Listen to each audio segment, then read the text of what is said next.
questions, like I said, this is the Office of Public Counsel. So you know, I didn't even know that the Office of Public Counsel, I knew that they existed, but I did not know really what they did. And so they really are the consumer advocate end of utilities and consumer protection. So they were a wealth of knowledge when they came to me as we wrestled through the utility bill. He can talk a little bit later if we have time, or if you have more questions. We'll talk about something that's on everybody's mind right now is the amount of power that we have access to. We do have a shortage of power. That is going to be something that is talked about quite a bit the next few years. We have data centers that are wanting to come into the state. We are a part of a regional system, so Missouri doesn't just produce its own energy. We are part of a conglomerate that's in a multi-state system. So that, what goes on in some of those states impacts us. So as we talk about your bill, that probably will come into a play. Asbury and maybe Liberty can speak to that. That was one of the issues that people kept asking us. What about the Asbury issue, and how is it that we share costs and things like that? So we'll let those guys discuss that. But I want to make you guys the priority in your questions. So let's just begin. Again, if you have 45 seconds to a minute to ask your question, we'll try to make them succinct and give you the answers you need. So if you want to ask a question, just raise your hand. Kurt will come around with the mic and help you out.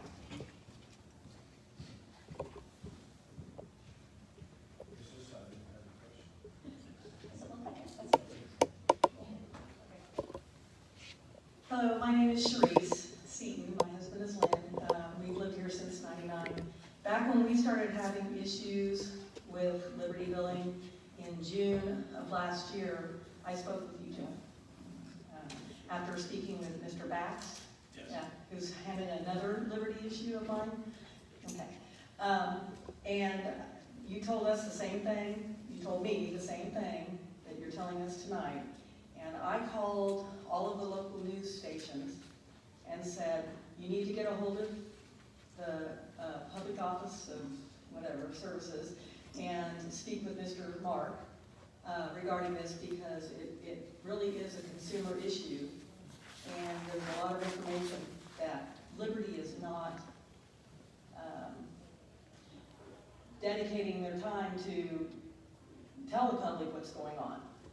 Okay, and so they wanted to interview me, and I said no. Go over there, talk with all the customers coming and going from Liberty, because I know for a fact there are a lot of people in this area, because I'm hearing it in my everyday life, that they're having the same issue as I was. When we went to Liberty to pay 2 months worth of bills, the news was told that it only affected a few thousand people in this area. But when I spoke with Liberty, I think it was the office manager, don't hold me to that, the name. I was told by her it was over 44,000 people in the region that were being affected by this. And that was June of last year. So I'm curious, has that increased? Has that, the population of customers that have been affected by this since June of last year, has that increased or decreased? Do you want That's good. I agree with that. So I guess I would ask, when you said you had the issue back in June, I'd be interested to make sure we connect somehow, either with you and our customer service reps or whatever, to get that resolved. Yeah. Okay. It's been resolved. Good. I saw to it that it was resolved. Thank you. Thank you for following up on that. That's why I involved the news media, Yeah. and I thought like there was enough information out there that customers needed to hear about. Because Liberty wasn't giving us any.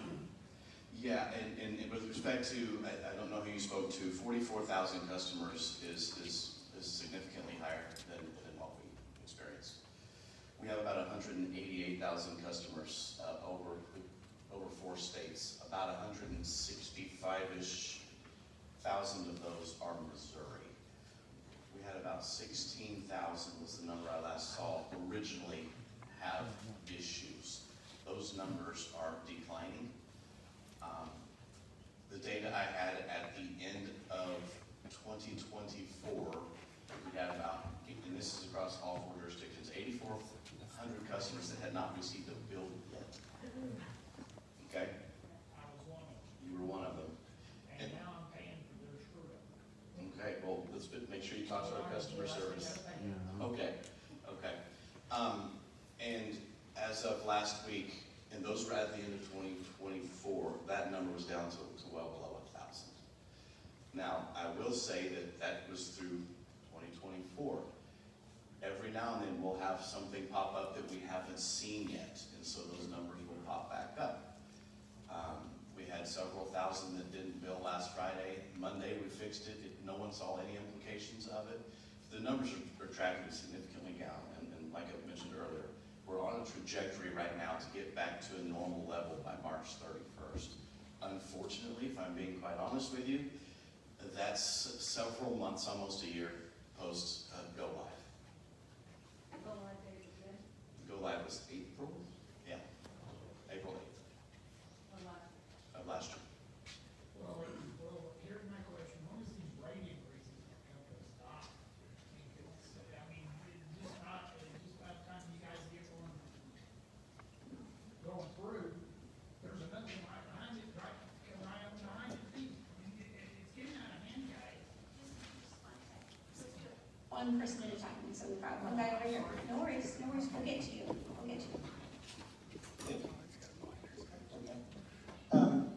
First off, when we call in to discuss our problem about billing, am I talking to somebody that's at home or are they at work? It could be either. The majority of our customer service reps are located out of our Kodiak facility down in the basement. So we'll have, how many during a typical day? 20, Candace? 25 to 30 that are there. Do we need to get Doge involved here? Because I've not had a single phone call in 6 months returned. I have had pleasant conversations with the parties that answer the phone and discuss this information. And after 3 months, I'm told, oh, wait a minute, you're a business. You can't deal with us. I need you to go through St. Louis. So give me a claimant number, and we go through that. And then I spend 3 more months calling into St. Louis to find out about my claimant number. Do I ever get a call back? No return phone call. We don't have an office in St. Louis, so There you go. we need to get you with folks that can get you the right answer here tonight. They're out in the hall. Okay, or I need a name before you leave who will do something, because I've got names of everybody I talk to. They're very pleasant. Yeah, I can they show are you pleasant. your employees' names, but I'm getting nowhere, and I'm not comfortable with that. And I'm not comfortable with that either, and that's why I'm telling you, we've got people here to help tonight, and if, I will personally see to it, if we're telling people we're gonna call them back and we don't, that's on us. I'll take that. And so we have employees that are here tonight, if you've told someone you're gonna call them back and you haven't, you need to do that. And then I get, just last month, a cancellation notice that they're gonna disconnect my power. I call them, discuss that. Oh, no, don't worry, that's not gonna happen. Oh, you know, I am a business, so I am worried. Well, I certainly apologize you got a cancellation notice, because right now we haven't canceled, we haven't disconnected anyone and since we've gone live. Your computer thinks you are. So I will say that we are mailing out disconnect notices because there are some individuals that actually need those notices to be able to get financial assistance at some of the agencies around. So we did work to be able to send those out so those folks could qualify, because that was an item that was needed I before. get that, but that's not the situation here. So just so you know, we've been paying our bill every month, and then all of a sudden, we get a bill, an additional billing of $200 per quarter that just shows up. And nobody can explain to me what that is. It's not an exuberant amount, but I'm not gonna pay it until I know why. And why would you just all of a sudden pump that out every quarter? I don't want to put Candace on the spot, but I'm going to put Candace on the spot. Candace Kelly is our Director of Customer I'd love to know the Service, answer. Thank you. and she would be more than happy to help. Can you wait? And she can work with your account and look at it to see what she can do to help you. Thank you.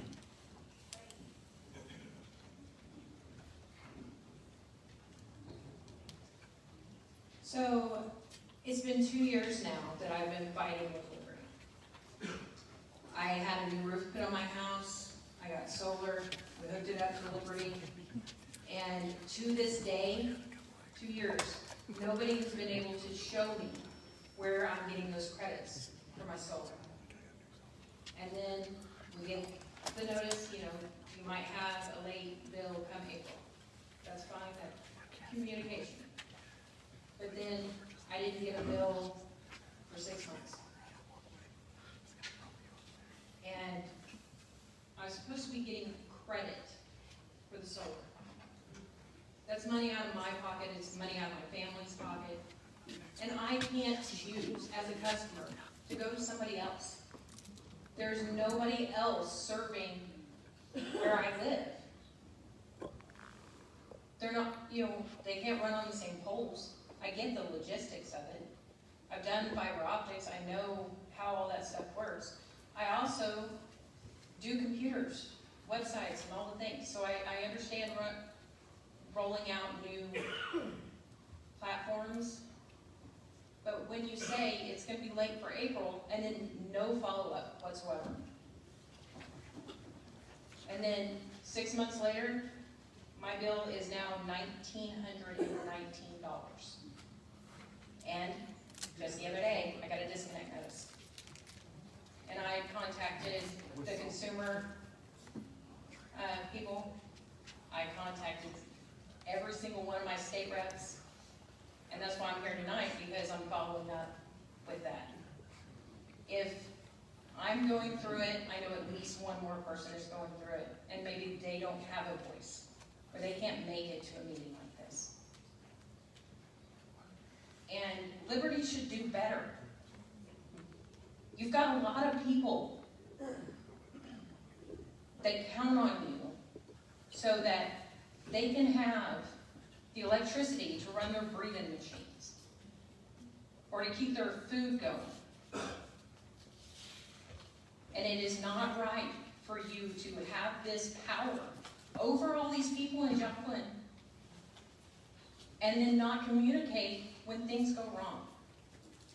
I am sure there's not a single person in this room who doesn't understand that mistakes happen.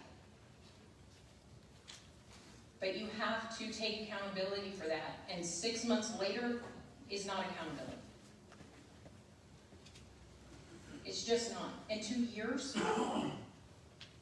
When I talked to the customer service rep about the solar last week, she said, well, apparently they're not working.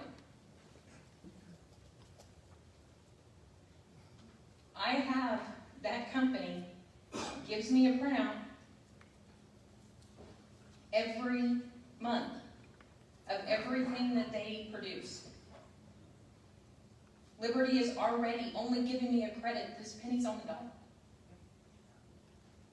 And that's what I signed up for, and I get that. But the contract that I have with Liberty about it isn't being upheld. But now it's my problem that I haven't gotten charged for six months. And I know that you said you're not here for that. You stood up there and said that you're not here for the billing stuff, but we're all here for that. I want to be very clear. I wasn't here for the Senate bill. The reason I am here is for people like you. Okay? I want to be very, very clear about that. If you misunderstood that, I'm here. I don't care about this utility bill. Even though people think it benefits me, I don't care about it. I care about what our customers are going through with our billing issues. I apologize. I don't know your situation. The Senate bill, I understand. Yeah, I don't. The clarification, I accept. Definitely here for billing. Okay. Again, I can keep saying it, and I appreciate. We need to hear this. We need to hear these things because it needs to sink in all of us. We keep hearing it, and we hear you. We have folks here tonight. Do your best to try to get with them. If you didn't get a bill for 6 months, you will get, of course, no late fees. I've got them now. Yeah. Oh, you got them now, right? Yeah. But you'll have.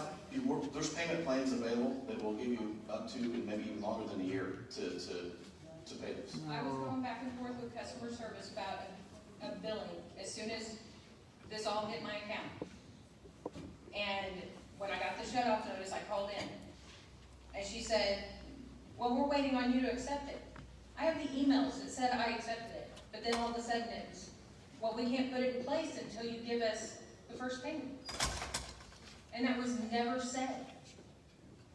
In all the emails back and forth, that was never said. It's, the communication issue is the problem. And it's okay for you guys to be sorry, but sorry without change doesn't do any good. I agree. I'm sorry, did you get your name again? Stephanie? Stephanie? Mhm. Stephanie, you still have those emails? I do. Okay, thanks.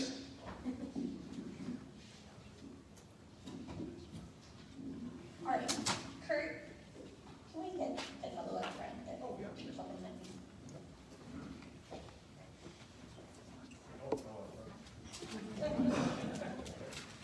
Yes, I mean, that's like, you know, just like I was just trying to say, you know, by the time you get one rate increase come through, you got another one and another one behind it, right behind it, just fall right into there. I mean, when is this gonna come to a halt? It's a great question. So Jeff, and between maybe the two of you, could you explain billing and how that works? Jeff, you kind of know how that goes, and obviously you know. So could you just explain to everybody Sure. and answer some of those questions so that they understand what bill even says? That might be helpful. Because some of them, you have rate increases, but then you have fees. How many of you guys have a fee that you don't understand on your bill?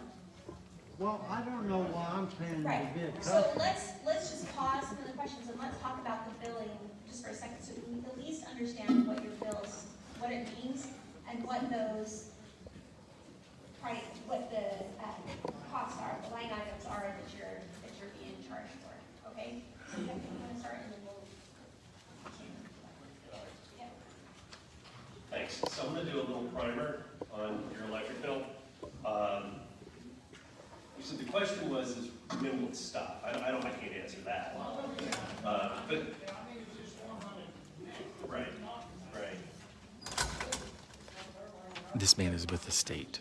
He's the advocate for the customer. I mean, I make my house payment and pay Liberty, and it's like, I ain't the only one, but there's a lot of folks in here also scared to just barely get my check, but by the time we do this, and pay you, and pay them, and our house payments, one of us is just barely struggling mine, and it's like, we didn't get other assistance like food stamps, all that other stuff, and they say, oh, we make too much. These are all really good points. So there's a number of things that were kind of thrown out here. I'll start with just your bill itself. And you can look at your typical utility bill. It's effectively broken up into two parts. There's a fixed rate and a variable rate. Now, fixed rate is also what we call a customer charge. So you use zero energy, you're still being charged a fixed cost amount. I believe it's probably about $13. The variable cost, and this is going to vary between summer and winter, and Empire right now is moving towards being a winter peaking utility. So that is changing the mix of its generation moving forward. And that is driving some of the investments. Senator Carter spoke about, the larger increase in not only cost, but energy use across the United States. That's a much larger issue, and it's true. Everything is getting much more expensive here, and in part, we've had a bit of a run on the market. You might have heard about data centers. So in terms of electric load across the United States over time, really it's the 50s and 60s is when you're seeing huge amounts of electric load coming on, and that's driven primarily by air conditioners. So as air conditioners start proliferating across homes, we're building more generation. You're talking about historically. Historically, right? In the past 20 years, that peak has flattened out and even declined in parts. What's changing, what's on the horizon right now that's giving everybody collectively across the United States pause are these data centers coming online. Now, even if a data center never operates in Joplin or in southern Missouri, we are all collectively, Empire here, is part of a wholesale electric market called Southwest Power Pool. So every generation, all their wind, the gas, coal plant, all of that stuff is bid into the market, and then the company, so they sell that energy into the market, and they buy the energy into the market. And at the end, it's netted out. It'll either be positive or negative. Sometimes those prices can fluctuate considerably. You might recall a couple years ago, we had Winter Storm Uri. In Texas, it killed a number of people because they were going just to go ahead and power their phones. They were going into their garages, and the carbon monoxide poisoning got to them. This is an awful, horrific situation. And one of the things that happened is across that whole Winter Storm Uri, utilities were losing power, having to disconnect people. All of our generation was effectively flawed. And the market went haywire. The prices for electricity were so high, and it didn't just hit Empire, it effectively hit all of our Western utilities and our municipalities. Because of that, the legislators actually had to create a bill called securitization, which is effectively a fancy word for saying government credit card.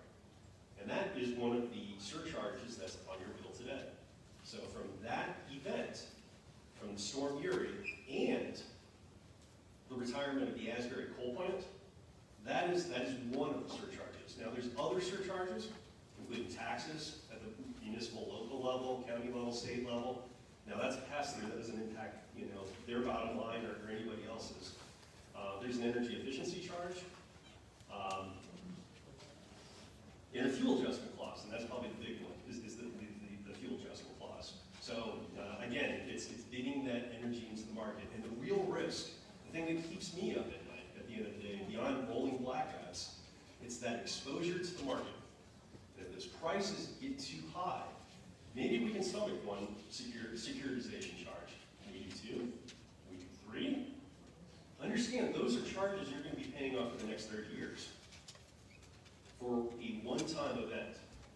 So hopefully, and the company is working towards this, our office is working towards this, the PSC is working towards this. Effectively, the bill that was passed or is about to pass is trying to enable and incentivize more generation build-out, primarily natural gas, because it's dispatchable. I can turn it on and off. Unfortunately, with wind and solar, I don't have that option. When it's sunny, it's sunny. When it's windy, it's windy. And you also have diminishing returns in a market if you have a lot of wind on at once. One more incremental wind is not going to help it if you don't need it. So that dispatchable generation becomes critically important. Now keep in mind, like the context of where we're operating here on a macro level, there has been a big push towards decarbonization. And we have retired a number of fossil fuel plants, coal plants. The absence of that dispatchable generation and the increased demand for energy from data centers, from electric vehicles, from everything else, decreases the margin where we have effectively a buffer. That's the big risk.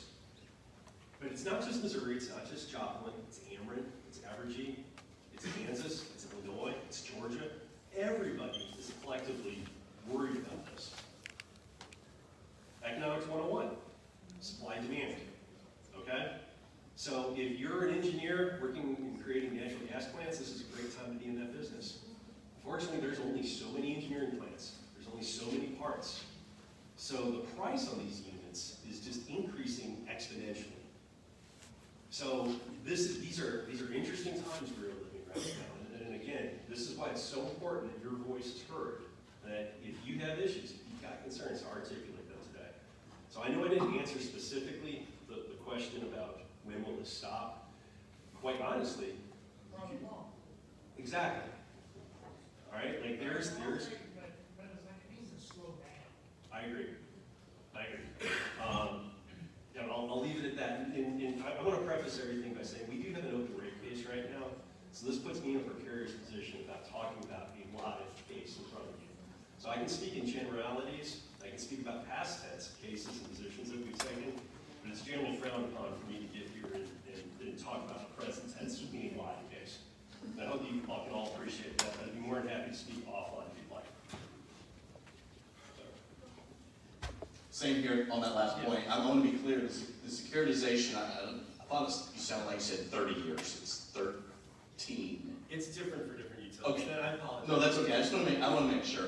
I don't think I really disagree with a lot of what Dr. Mark said. It is supply and demand. The Storm Uri charges, we spent $305 million in a little over a week and a half for fuel. That was why extreme events like that is why the securitization law came into effect. You know, I can tell you that here, the problem is I can't really read it very well.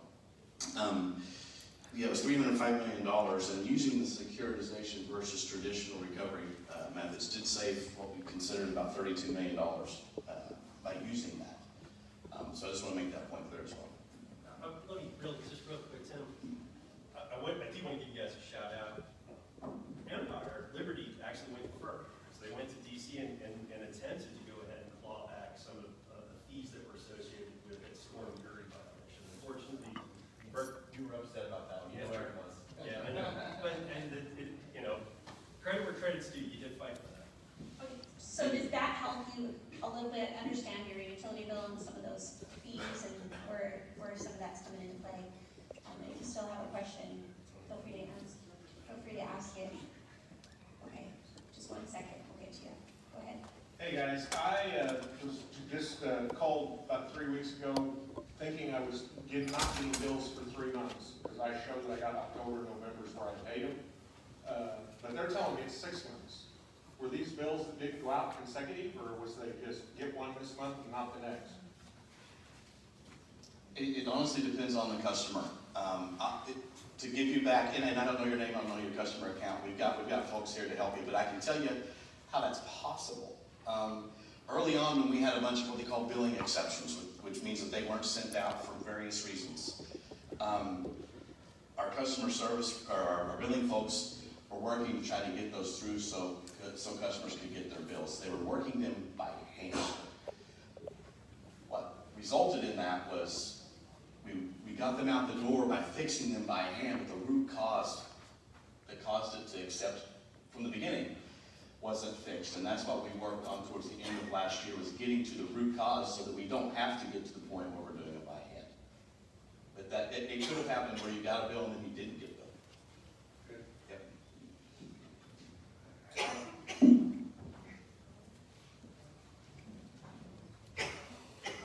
I want to say that I appreciate everybody that works at Liberty that keeps our power on, especially during this horrendous storms that we have here. But I have 2 issues that I'd like to see addressed. One is like when the power goes out and you get online and you try to find out where the power outage is and what it is. That needs to be more user-friendly, especially for us senior citizens. And second is that I know that Liberty is owned by a company out of Canada, and in 2023, I know that it showed that your revenue was like $2.63 billion. And my question is that I know that by reading that we might be facing a increase per consumer in September by $31. I'm a senior citizen, and I live on a fixed income. And right now this inflation is killing me, and I'm sure that everybody in this room can identify with it. And I know that we need energy, and I know that, that you guys are doing the best that you can, but we need some help here. And with President Trump going to enforce these tariffs with Canada, is that going to affect our power bill? I mean, I'm really scared about this because do you buy groceries or do you pay your utility bill? Do you pay your utility bill or do you get medicine? And I really think that maybe the state of Missouri, and this is for anybody out there that's an elected official or if you have any power, the state of Missouri really needs to start addressing the issues for the senior citizens, the people on disability, and the people with low-income families here. Because 1 out of every 5 adults is on Medicaid in the state, and 40% of our children are covered by Medicaid. So that tells you that the basic income in this state is not equivalent to something like in California or Montana or Idaho, where I'm from originally. And so something needs to be addressed to help the people here. We need a voice. And have you guys maybe thought about starting like a senior citizen ombudsman from every district that can come in and meet with you folks every once a month and voice our concerns. I'd be more than happy to go canvassing the neighborhoods and talk, because I know in my area, there are senior citizens that need help and are afraid to speak up because they don't feel like they have a voice. Thank you. Well, you just articulated very well for them, and so thank you so much for coming. This is what this conversation is about. Let me just finish here. Part of the concern that I feel as a legislator is you guys are missing some of these conversations. So they're happening in my office. You know, when the Office of Public Counsel comes in, we've got the utility companies really, to be quite frank, they're under a lot of duress as well, because the amount of pressure that's on them for energy right now. And so I'm in a conundrum as your legislature to say, as a member of the legislature and as your senator, to say, look, I understand the plight of the utility company. What they're trying to do is build out more infrastructure and to try to get in a position where they can provide you that critical service. But at the same time, I also know that you can't, there's a point where you can't afford the critical service, right? If it continues to go up. So having these kinds of conversations is really important moving forward. This is where, and I will be honest, Jeff and I did not have a really friendly first conversation, simply because I felt like I felt like as your senator, I had been lobbied so heavily by the utility companies to try to get this piece of legislation, which we will not go into tonight. But they were trying to get that critical change that they needed for infrastructure, but I knew it would increase costs. And so we really are in a conundrum, and Jeff spoke to it and did very well. So the question that I would ask the lobbyists was, and again, they're trying to advocate for more power for you, but what I asked them is, okay, if costs go up, what about, if you get your water shut off or your power shut off, you can lose your kids. So that's not helping anyone, right, at that point. So what I asked them is, how do I go home and tell my district, that we're kind of in this plight? We need to advocate for the utility companies to be able to do well, because when they do well, we do well. But at the same time, they're facing, they're not going to have a choice whether or not to raise rates, because it's just part of the infrastructure and pivoting. And so Jeff came to my office. Something you need to know also about his office, the OPC, is that they cannot come to my office without being requested. And so another senator had told me, hey, you need to talk to the Office of Public Counsel. And she kind of said, go to Senator Carter's office. I didn't request them. She was trying to send them. And so when I opened up my door and I had my staff tell me, hey, you've got a fellow out here, and it had been days that we've been discussing these utility bills. He was sitting outside, and I said, is it another utility company? And they said yes. And so I was like, so I opened up the door, and there's Jeff, and I was like, I am really feeling the pressure to try to do the right thing for you guys. But he came in and said, look, I think there's a win-win that we can get to where we have more consumer protections, and we're able to get the utility companies where they need to be, which is really where the genesis of this meeting happened. Trying to help educate you on the plight of the utility companies, trying to get them in a better place where they can serve you better, but also ensuring that we have consumer protections in place to where you do have more of a say, and that we don't continue to have this conundrum that we're in. So just a big shout out to both of you, and that was the genesis of this conversation. So you guys also deserve credit for coming so we can have the conversation. But go ahead and now speak to. Yeah, first off, I appreciate the kind words. Whenever storms come about, like what we had, they're really, really, really cold. Those are the days. I'm an ops guy. I'm not a billing guy, so I apologize. But keeping the lights on is my #1 priority. Okay, and I would put our line workers, our generation facilities managers and workers, our substation ops, our customer service reps, you name it, they're the best in the business. We've sent line workers out to multiple states this year to help out, or last year to help out with other utilities. And without a doubt, every time we get calls saying how great they were. And so I do appreciate that because I wholeheartedly agree with you. With respect to one of the comments you made, the tariffs from Canada, tariffs, how will that affect us? I can't speak to all of the tariffs, but in terms of energy, none, okay? We don't get any natural gas or oil with Liberty Utilities, Empire District Electric Company, from Canada. In fact, all your power is generated in the Southwest Power Pole, which we put power into. So if you want to go over to Riverton, Kansas, we've got a very large combined cycle unit right there. You go out to State Line, they're behind the old domes. We have a state-of-the-art facility out there. It's a combined cycle, very fuel efficient. You can go out to La Russell, the energy center. We've got 4 power plants out there. You can see the various wind farms that we have. You can go out to Prosperity and see solar that we have. And you can go down to down by Branson, the Ozark Beach hydroelectric facility. So I want you to know that not only are your people local, but your power and your energy resources are local as well. And we are protected from those darn tariffs. Sorry?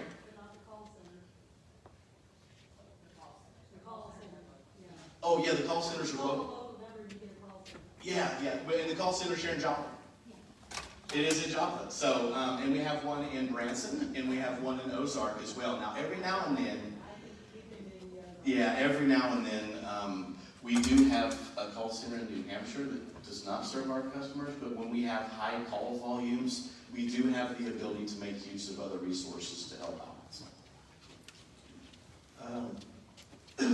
My question or comments have to do with the power generating. How many nuclear sites have you addressed or proposed to put into place, which is the cheapest power to create? We keep getting these bills that are going up and up and up, and you want to put in wind farms that a wind turbine will never pay for itself. Why should I be paying for something that is a pipe dream?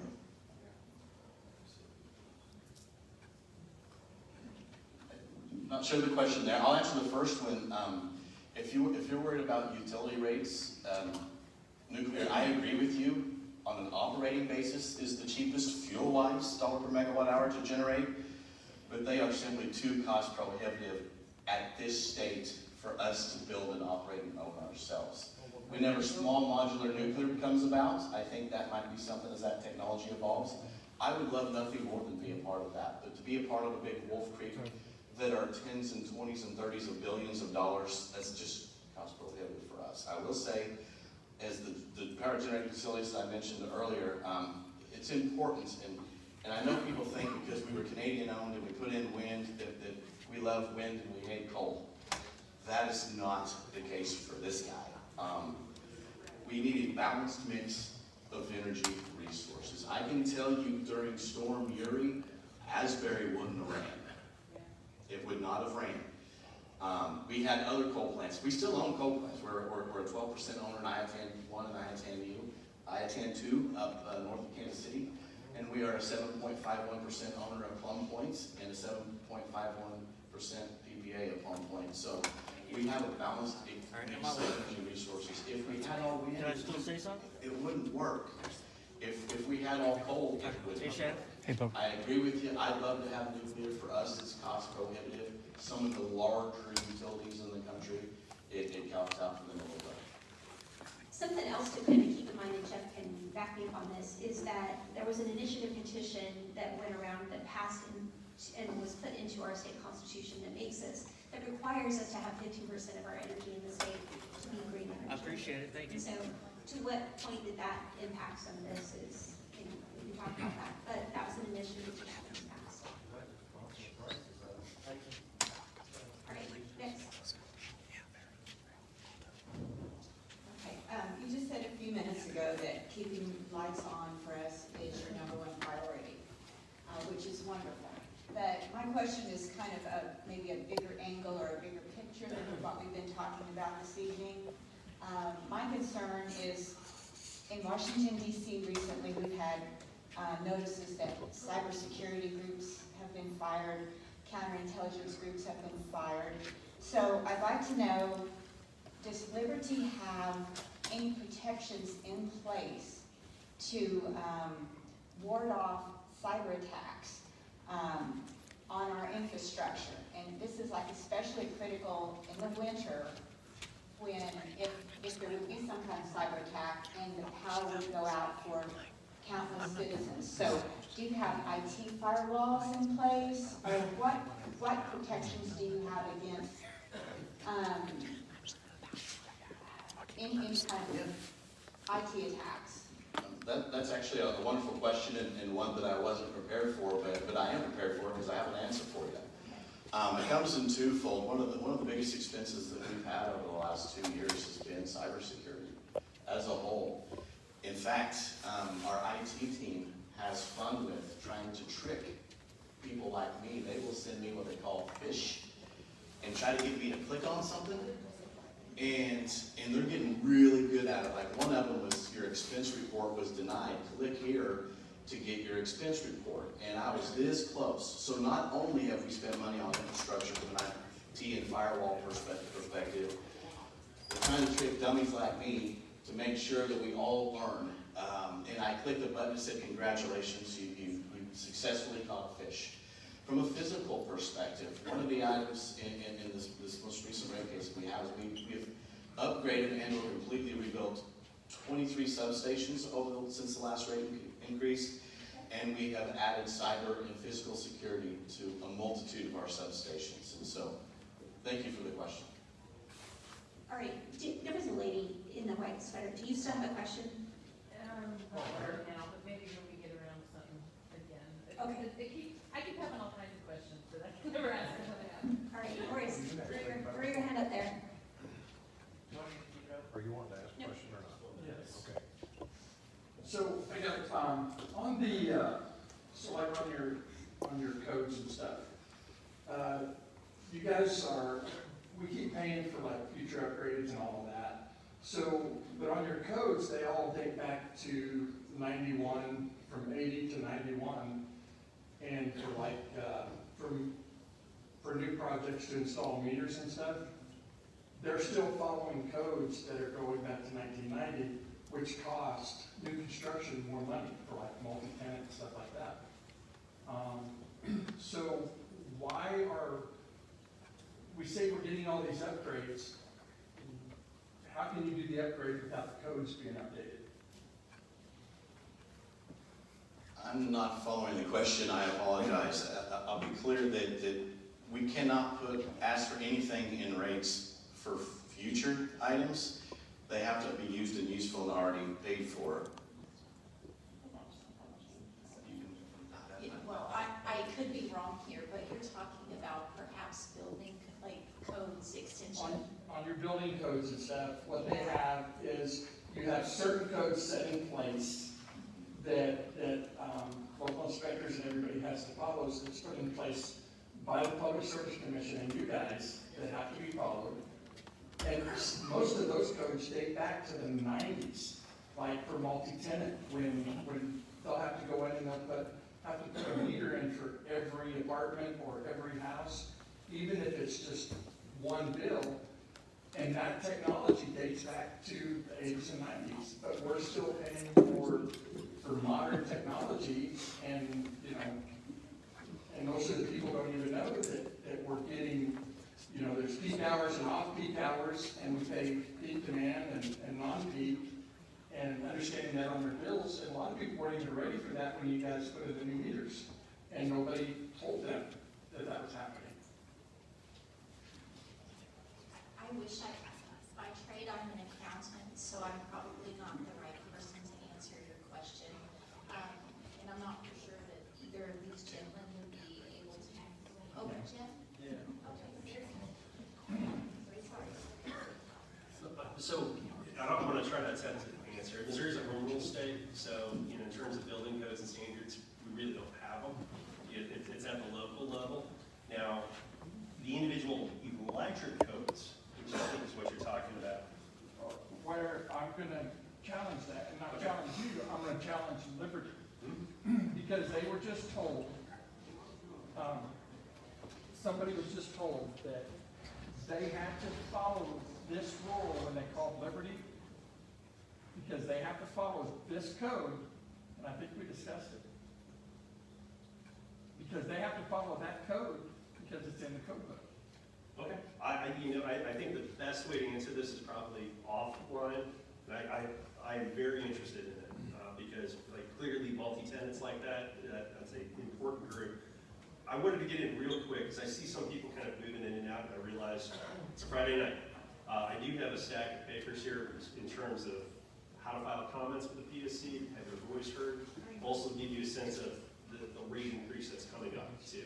So if you guys are leaving, be sure to get one of these before, okay? Thank you. Okay, this is not necessarily a question, but a piece of advice. Or I guess it's a question to ask you to change something. I have lived in the same house for 20 years. I have every bill from Empire and Liberty of all those 20 years. And I used to have to evaluate it every year because I was on a fixed income raising 4 kids as a single parent with very little cash. I mean, you have to pay for cash for your electric bill. So my electric bill was always about a third of my income in cash. And I was on the APP program. I'm still on the APP, the average payment plan. So you're supposed to take 12 months of the year, divide it by 12 of the previous year for the next year's amount on that. But you still, and have for 20 years, figured it in a way that what it does for people on fixed incomes is if their usage is at all different than the APP was, there's either credit or there's a debit, something that's owed. But instead of even giving the opportunity to just take care of that difference and then start over on your usage, you guys always add it into the next 12 months, which causes from year to year to be a high bill and then a low bill. And it's extremely high and it's extremely low. When people are on fixed incomes, they can't budget like that. And they freak out usually whenever they see the high bill. Then they're like, oh, this year it's low. And I want people, I don't think, understand how that works either, so they can't even think ahead or know like I did. I tend to be a person that, asks questions and makes changes. So every year, for like 17 years, we call in and say, okay, you did it again. Let's fix this so that we get an accurate APP. So I was able to keep, and I've got a record of it here, my APP around 300 to 350 for all these years. Within the last, in 2021 or 2022, my income changed a lot, and I didn't really need to do that anymore. So I just let it fly to see what would happen. So in 2022, my APP, same house, same heating and air conditioning, same everything. In 2022, it was $365 a month. In 2023, it jumped to $518 a month because of the way it was figured, not because of usage was different. Then it was, in 2024, back down to $375 a month. And that's something, if you could change the way you figure that, especially for people that can't do all this math and accounting and figure it out and make a phone call and try to hash through that every year, it would be helpful. Well, if I'm understanding what you're saying correctly, that average payment plan isn't so average. No. And what you're saying is, instead of at the end of the year, whatever you were overbilled or underbilled, instead of letting you pay that off, it goes into the calculation of the next year. Yep. We'll take that back. Can I ask a quick question? Yeah. Do you like the budget billing? Yes, I like how it is. Okay. Otherwise, I would have like $800 bills some month. No, I appreciate that. Thanks. I have a simple question, and just in ballpark, in the last 5 years, do you know what your infrastructure expenses have been? Because that's all we ever hear about is infrastructure. Well, how much are you spending on infrastructure? It's a great question. Since our last rate case, so just a little bit, but the last time rates changed, it came into effect for 2022. This current rate case, before it's fully adjudicated, will be 2026, and so that's the time frame that we're talking about here. One thing I'm very proud about of the Empire District Electric Company is we've been around for over 100 years. Okay, one of the first electric companies formed in the United States of America. It means we also have a lot of old stuff, and so you talk about that. Since our last rate case, We have spent a little over $700 million on hardening our infrastructure to keep lights on, to keep the lights on, essentially. That includes the 23 substations that I alluded to earlier, 80 miles of transmission line that we have replaced, upgraded, over 2,400 poles that we've replaced across our system, over 5,400 wildlife guards that we've put on our system, and new service centers in the Aurora, I can't remember Aurora and Bolivar to serve those customers a little bit better. So when we talk about infrastructure, those are the main items along with cybersecurity that we've spent on since the last rate case.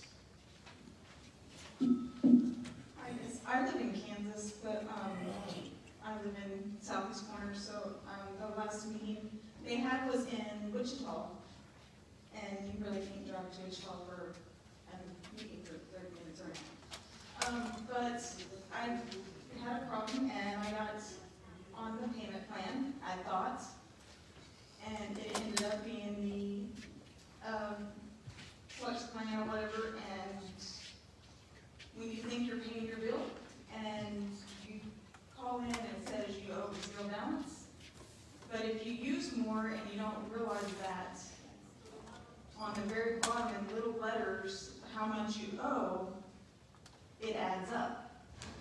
And to get off of that plan, because when I got a bill that was really high, I said, what's up with this?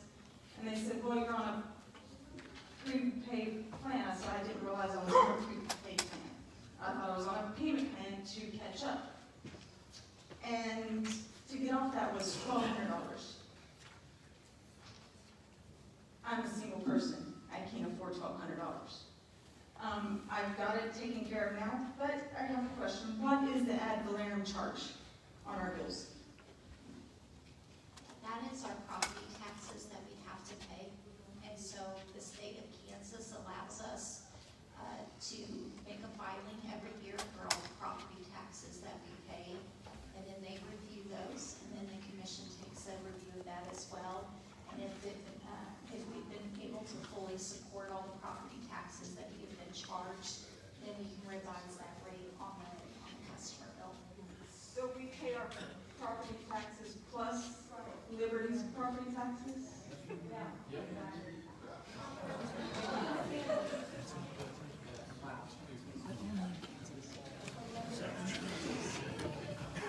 Is that just Kansas? It does.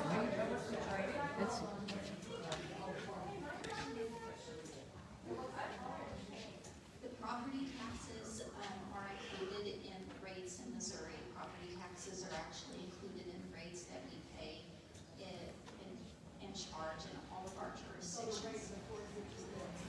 Yes, it's a component that there is a formula that we file with the commission to calculate what we would request for the rates to be. And as one of those line items in that formula, property taxes is one of them. It's part of the fixed charge actually and the usage charge. It's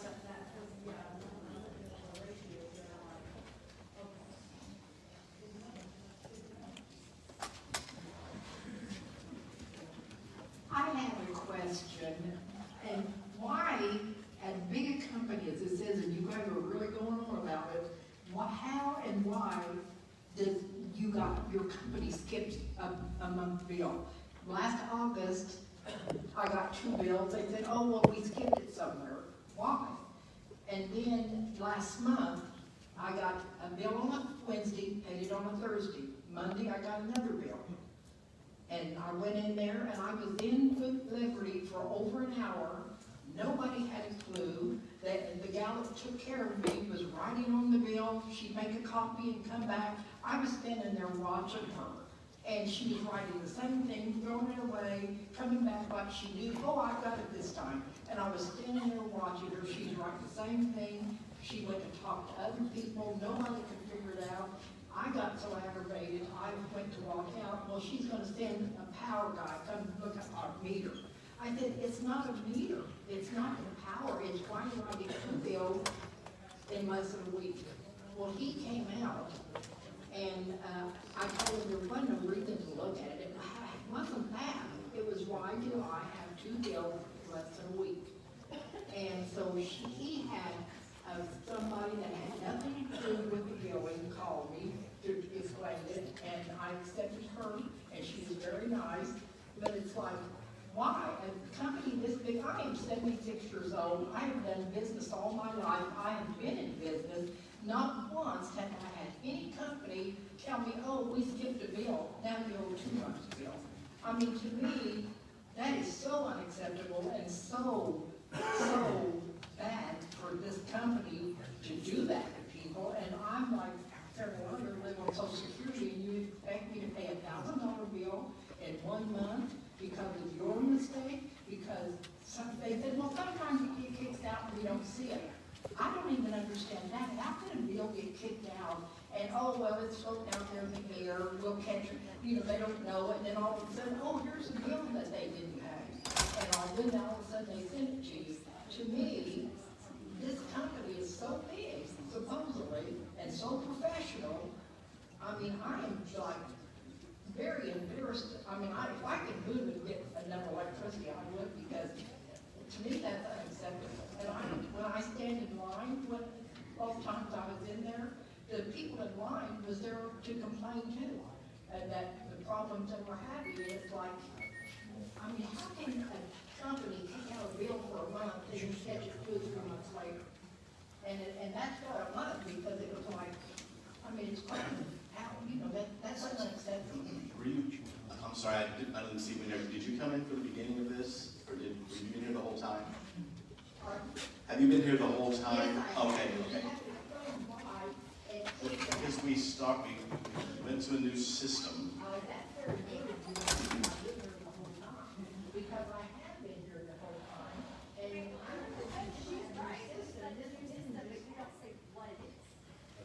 She's right. So, I'll interject real quick. I know, but it's not a new system. This has been going on for a year. I mean, it's, you know. So I'm gonna try, so we did put in a new system on April 8th of 2024. Okay, and I wanna first say, I'm sorry that you experienced what you did coming in. Well, don't you have something that when it kicks it out, a bill goes off? I mean, you know, Yeah. and they said nobody catches it, well, why do they not catch it? So sometimes this, again, I'm not in the billing department, so I'm going to explain what has been explained to me. There are times when it will, so this whole past year, we have had billing issues, and we are in the process of trying to clean it up. There are many instances where we have had customers get multiple bills, no bills. They will spend a month, get a couple of bills the next month. There's a lot of scenarios. None of those are appropriate. We should be billing you every month, right in time, about a very similar window of time. And we need to commit, and we are committed to doing better than that. But as far as what is actually causing some of the issues, I can give you some specific examples that have been explained to me, and maybe it will help as well. We put that new system in, and we actually, when you're billing 160, you know, inside of Missouri, I think we have roughly 165,000 customers that are getting billed at I think we have 26 billing cycles somewhere around here. So every day, almost every business working day, you're picking out thousands of bills. And we put the system itself, the new system, was actually designed with what they're calling exceptions. So if a bill kicks out with certain rules, it will not automatically go to a print job to customers. It will kick out, and it will have a billing service representative go in and look at each one of those individual bills. Well, unfortunately, the parameters around that billing system was set pretty conservative. And so what that means is that, you know, sometimes we have folks that have, you know, that maybe they have a barn that's not, they go out and they flip that breaker, and and there's no usage. And so we had where we were setting that if something was a no usage, it would kick out as an exception. Well, our staffing level inside of our billing department was not designed. It's not set up to kick out thousands of exceptions of bills for those workers to go in there and look at them individually and have to correct. And so most of those bills, the exceptions are getting they're getting kicked out by that system because they're saying, hey, this bill doesn't look like it's appropriate. You need to look at it. So as the year has progressed, and I will tell you that we should have been doing it faster. That's what we expected. You know, we've had conversations with OPC, we've had conversations with the staff to let them know that we expected issues. But one of the things that staff mentioned to me not too long ago was we didn't expect it to take so long. Well, we didn't expect that. We don't want our customers to run through these frustrations either. We take a great deal of pride in serving our customers, a great deal. I live 5 minutes from here. I walk in the neighborhoods that you guys live in. I want to be very much proud that I work for a utility company, that I can wear the Liberty brand, and I don't feel like I need to hold my head down when I go out. And right now, we're not serving you the way that we need to be serving you. And so that's why we came here. We recognize that you guys, we have felt, but we want to do better. But that's kind of the issues that we're running into. And we think we're almost there. And I apologize that it took so long. And your feelings and how your frustrations are very valid. And I really thank you for saying it because it takes a lot to come here to express your frustration. And we appreciate that very much. I'm going to interject real quick because there might be follow-up questions with this. So just 3 quick things. One, a little bit more context for what Empire is dealing with. They're operating in 4 different states with 3 different types of utility services: water, wastewater, natural gas, and electric. The inner sort of Venn diagram of that for many customers presents an additional level of complexity that has complicated things, quite frankly. In IT rollout, in my experience with all the other utilities that we've had this, we've had similar problems. I will say for Empire, it is unique because of that interchange between the multiple different utilities. The other 2 things I'd like to mention. One, there's an investigation docket that's been opened up on this. So do not feel like this is falling on deaf ears in Jefferson City. That is a docket that our public service commissioners ordered their staff to go ahead and conduct. That process has started now. And there's the rate case. And effectively, if you're not familiar with the rate case, the utility comes in, they want to increase rates. At that point, their books are opened up. All questions are open. That's where our office, it's our time to shine, effectively. That's where we go in, we ask questions, we effectively are advocating for the public at large. And that's, again, just to reiterate why it is so important that you voice concerns, not just to us, but also to the Missouri Public Service Commissioners when we do have that public hearing in a couple months. So, pause that. Okay, I have a question. I may be very ignorant, I know I'm very ignorant about how utility companies work, you know, and stuff, but does it, a business like Liberty, does it make a profit? Or is it just making enough money to keep, you know, fuel and, you know, energy for everybody? And if it does make a profit, how come some of these costs, like these Asbury storm, are not coming out of the company's profits rather than out of our paychecks? Can you explain how that works?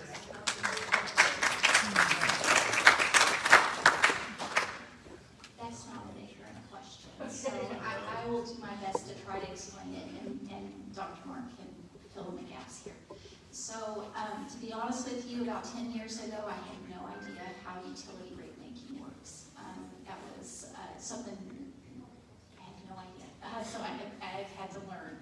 So how a utility works as far as a rate case is concerned, I mentioned a few minutes ago that there's a formula that you follow, and that's prescribed for utilities. And so the company takes its financial statements, and in this instance, it's the financial statements of just the Empire District Electric Company. That's the only books and records that we're looking at. And so then we take that and we put it into essentially what I call an equation. You make some adjustments to make sure that you try your very best to make sure it looks like what we call a normal year of revenues, a normal year of expenses.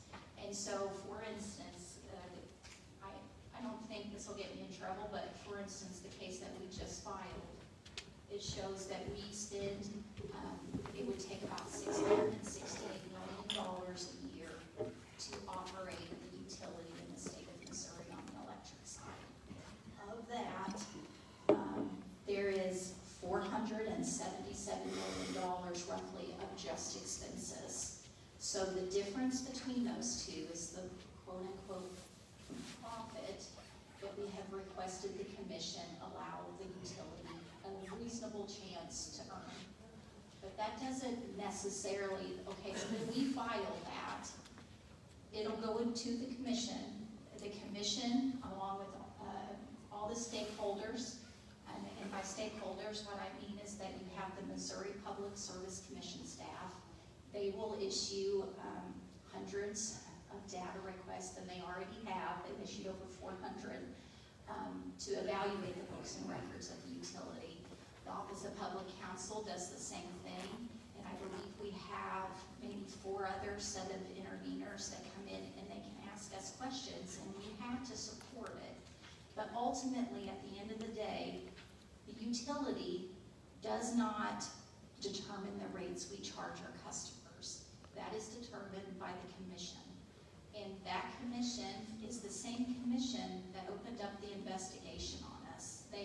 They are in charge of making sure that while we have a reasonable chance to earn a profit, they also know that we have and are obligated to serve you. And that by serving you, it's on the customer service side, it's on the electric side to make sure that you have the quality power. And so that whole process takes almost a year to get done. And so who gets the profit? Who gets the profit? Well, it stays within the company. We are Empire District Electric Company is not publicly traded. Our parent, Algonquin, is publicly traded. So how do we advocate to get these increases to come out of that profit instead of our paychecks? What do we have? That's what we have. Okay. I mean, I thought that smart meters were put in so that you could make more money selling data, is that correct? But yet our bills have been going up ever since smart meters were put in. We do not sell our customers data in any way, shape, or form. Are you sure? I'm sure about that. If they did, it would be a problem. So, Levine, I'll try to level set again here real quick.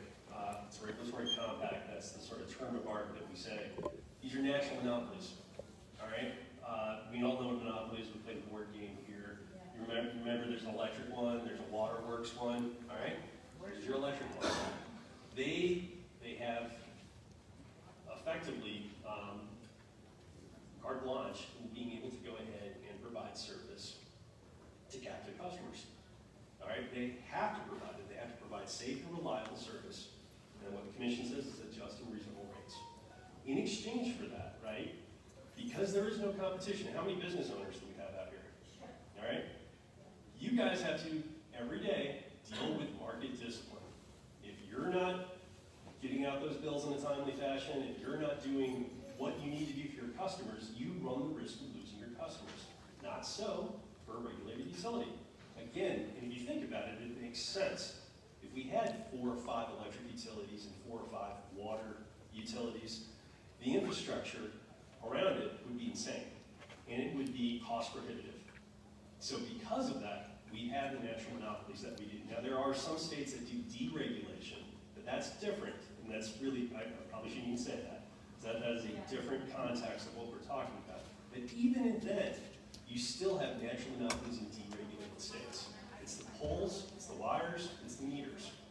Now, Public Service Commission, the whole reason it exists, the whole reason our office exists effectively, to advocate for the public, is we are effectively creating a proxy for the market. When we open up the books, when we ask questions, when we look at customer service, when we look at the affordability, when we look at all of that, we're looking at it, I'm looking at it through the lens of how would this play out in a competitive market? And that's where I make my recommendations. Now, whether or not, and ultimately it's the commissioners, 5 appointed commissioners that rule on that. You say yes to increases or to policy changes or any number of other things that might open up. But that's the venue. It is the best of an imperfect world. And that's effectively what we operate with. Now, to the point, like why there are these for-profit entities. Now, there are 3 different types of flavors of electric utilities, and you probably already know some of them. We have investor-owned utilities, we have municipal utilities like the city of Springfield, and you have cooperatives. Right? Each one of them has a different business model, and there are pros and cons to both, effectively. It's difficult to generalize across all of them. There's different cultures, there's different mechanisms that are in play there. From an investor-owned standpoint, the argument is this.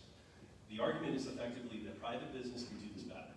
We can make this more effective, and we can go ahead, and I say we, that entity can go ahead and attract capital at a lower cost and pass those on to customers. So even with that profit premium that's baked into rates, it should be cheaper than the alternative. And if it should be if we are all collectively doing our job. Now, reasonable minds can and do differ as to what the appropriate profit motive is for their services. And again, that'll be an issue that'll play out.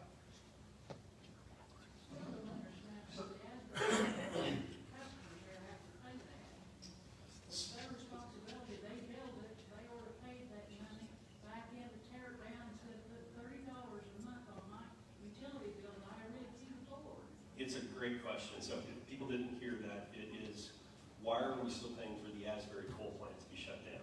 Now, It's not our fault it didn't work out. It's a business risk. I agree with all of them. All right, now let me explain why that is there.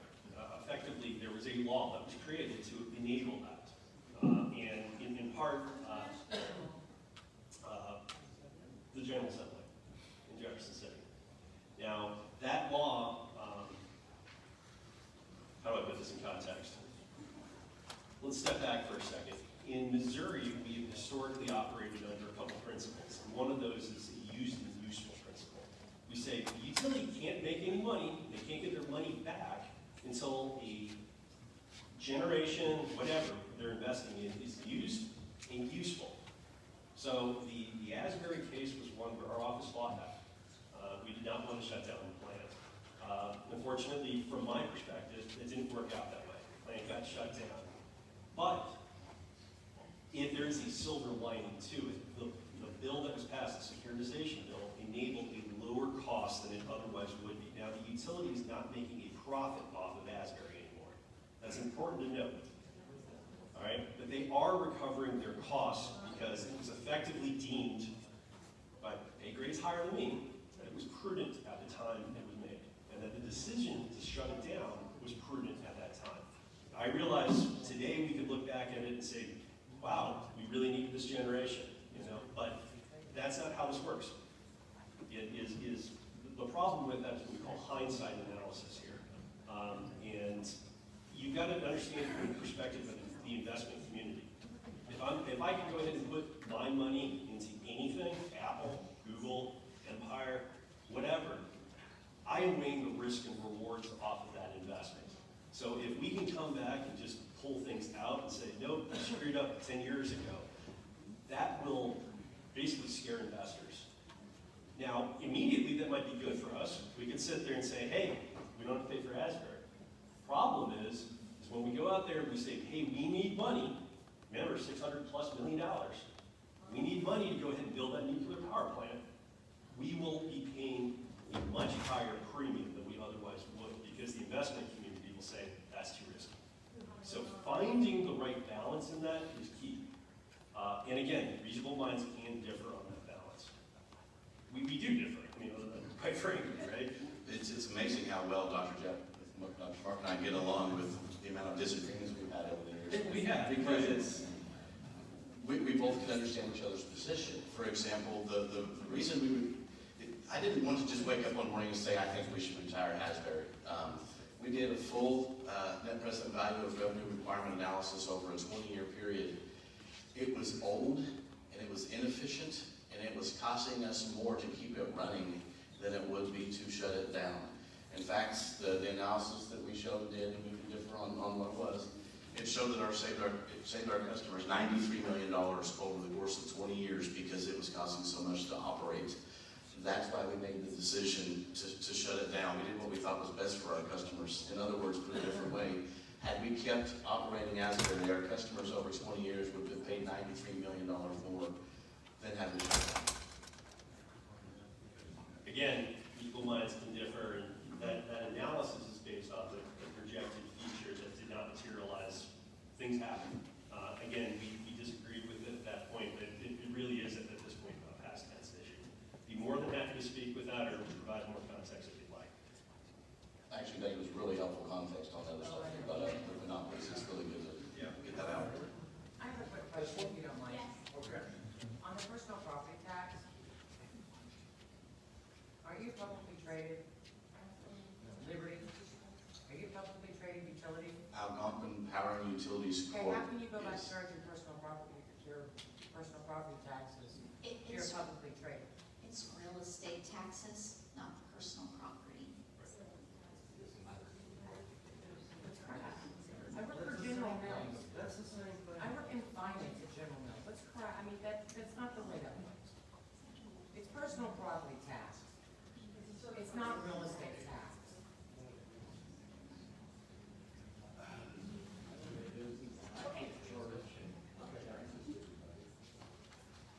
Yeah, I've got a farm down around the Stark City, Fairview area. And my dad retired a couple of years ago, I took it over. We called Liberty, was gonna take his name off, put mine on. Everything's gonna stay the same, farm name, everything. Liberty said, you bet $3,000. We've been a customer 30 years, never missed a payment, never been behind nothing. They said, yep, $3,000 and we'll get it done. I'm like, no.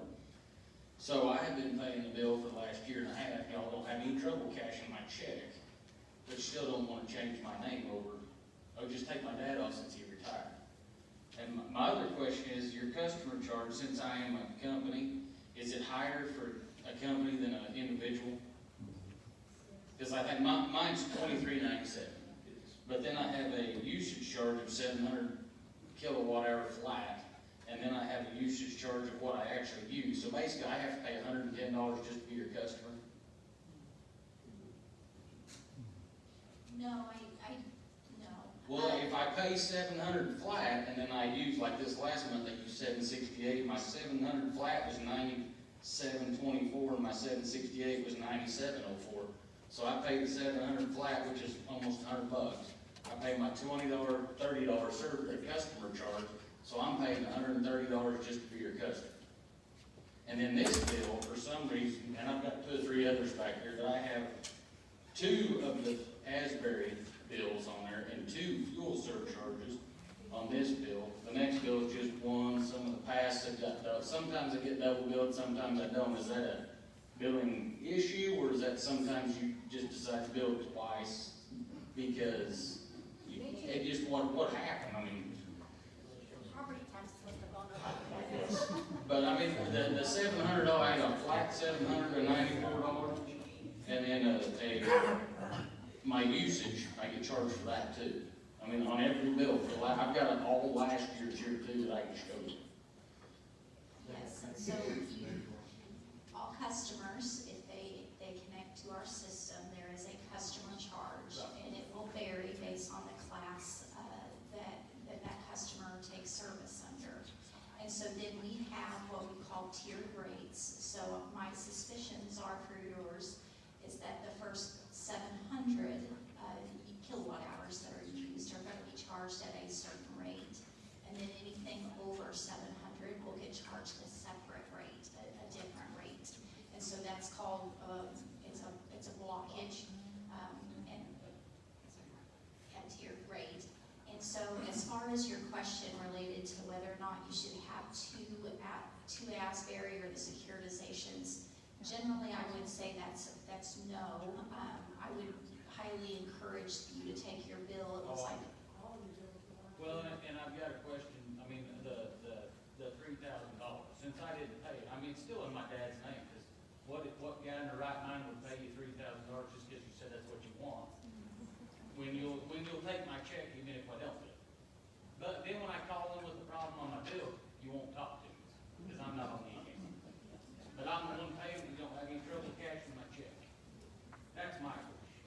Yeah. Well, I appreciate your concern and frustration there. I don't know about the $3,000 that was quoted to you on that. A lady named Quincy. Don't know who she is. I'm sorry. Quincy. If it's a commercial service, deposits are different than a residential account. And every commercial service has a deposit. So I just need to keep doing what I'm doing. Just leave it in Dad's name so I don't have to pay $3,000. Well, he gave me his social security number so I can talk. But I mean, if you want to work with me, we've been a customer 30 plus years. I want to work with you, but it doesn't seem like the company name stays the same, the addresses is the same, the EIN number is the same, every single thing is the same. Just want to take Dad's name off, put mine on. That's it. So Candace, if it's the same business, you just change the names out on it. And that's what I told him. Is that still the chargeable? Same EIN number and everything. I'm gonna go under mental health. Yeah, we can help you.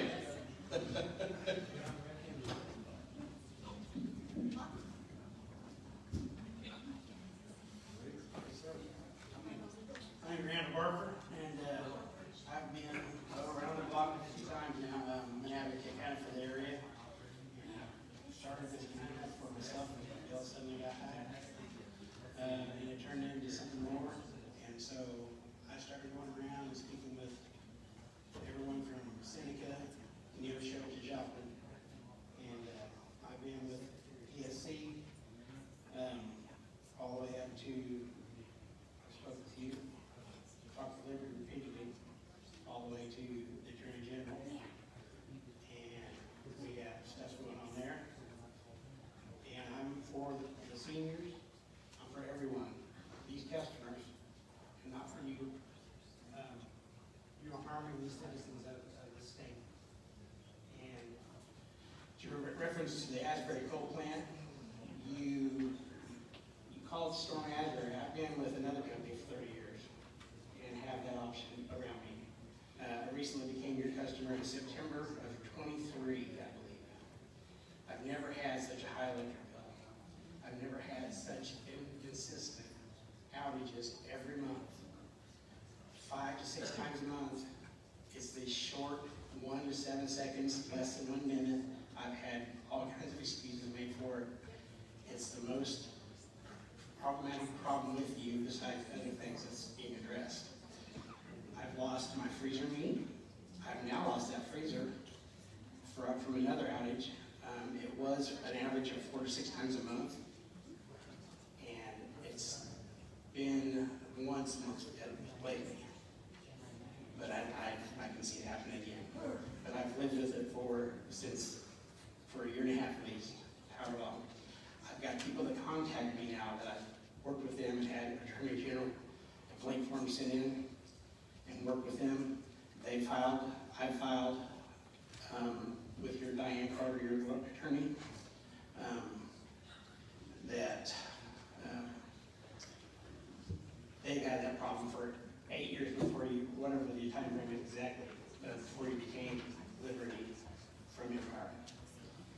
They've dealt with it then and before when it was Empire, the same outages consistently, and they're losing their electronics and smart systems and systems in their homes, and you guys will not do a thing about it.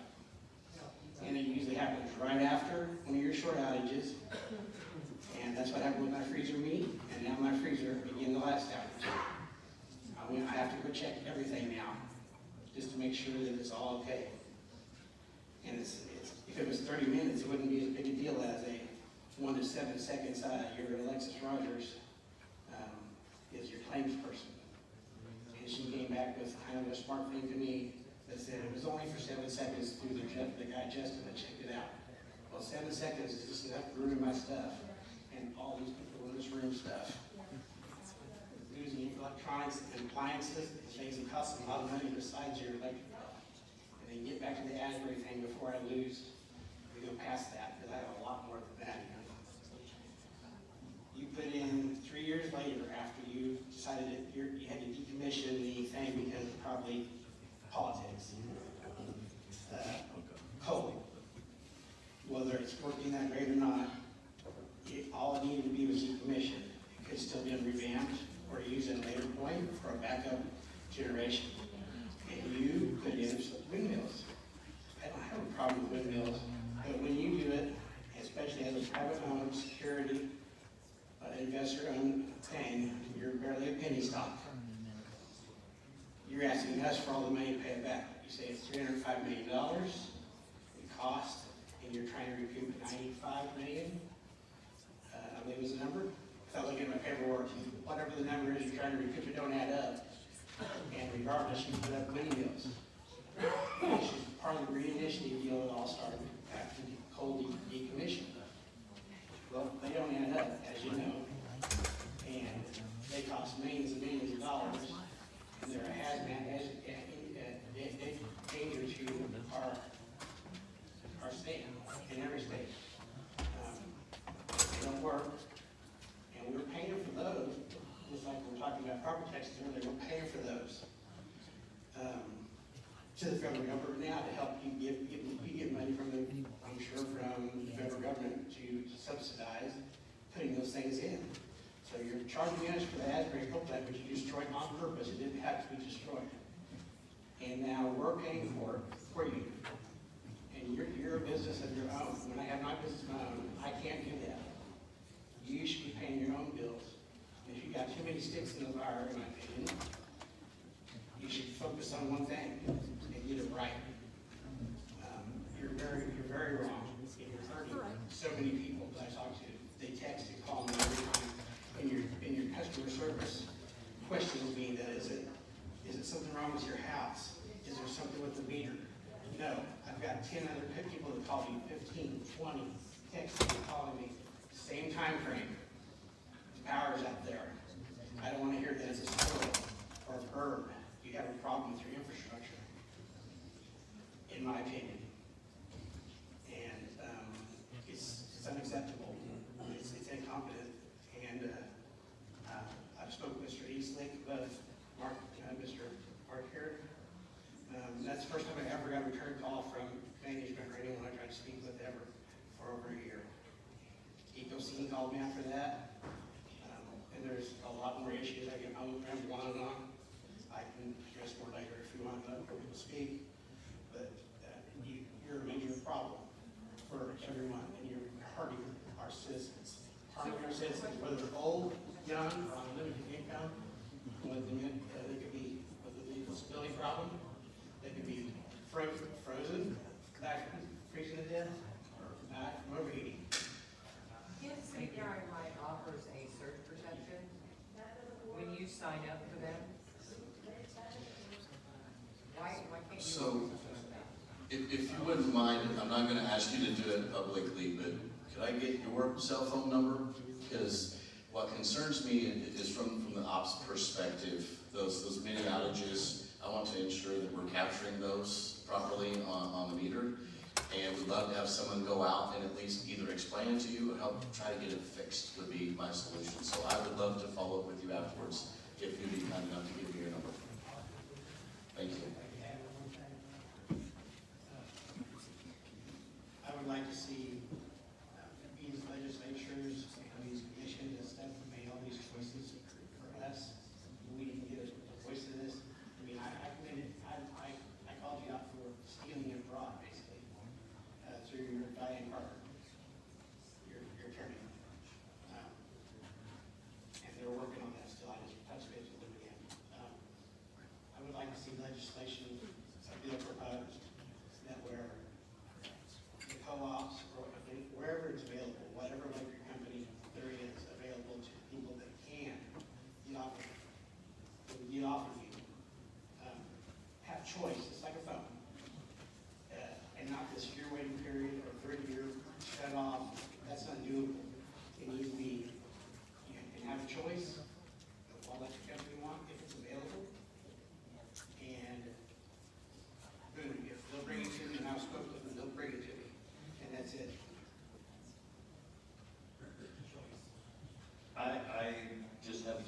comments.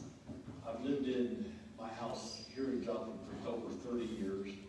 I served for 20 years in the military to try to protect this country from things that's going on, I feel like, that you all are doing.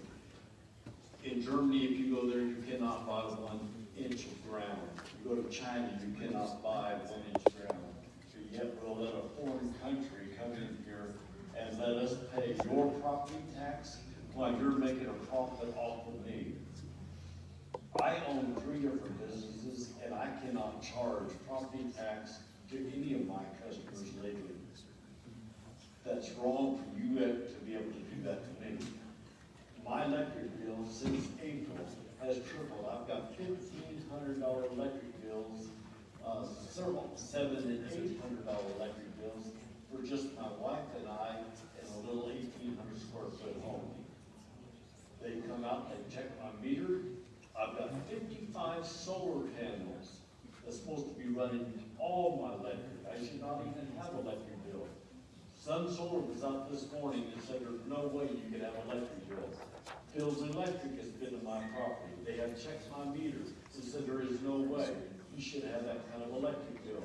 My meter shows solar's going. I think you're charging me for my solar that I'm giving to you. Have you had a chance to speak with one of our customer service reps out there about your bill? I go down there twice a month to customer service and sit there for an hour waiting in line to get up there to talk. Jeanette was just there.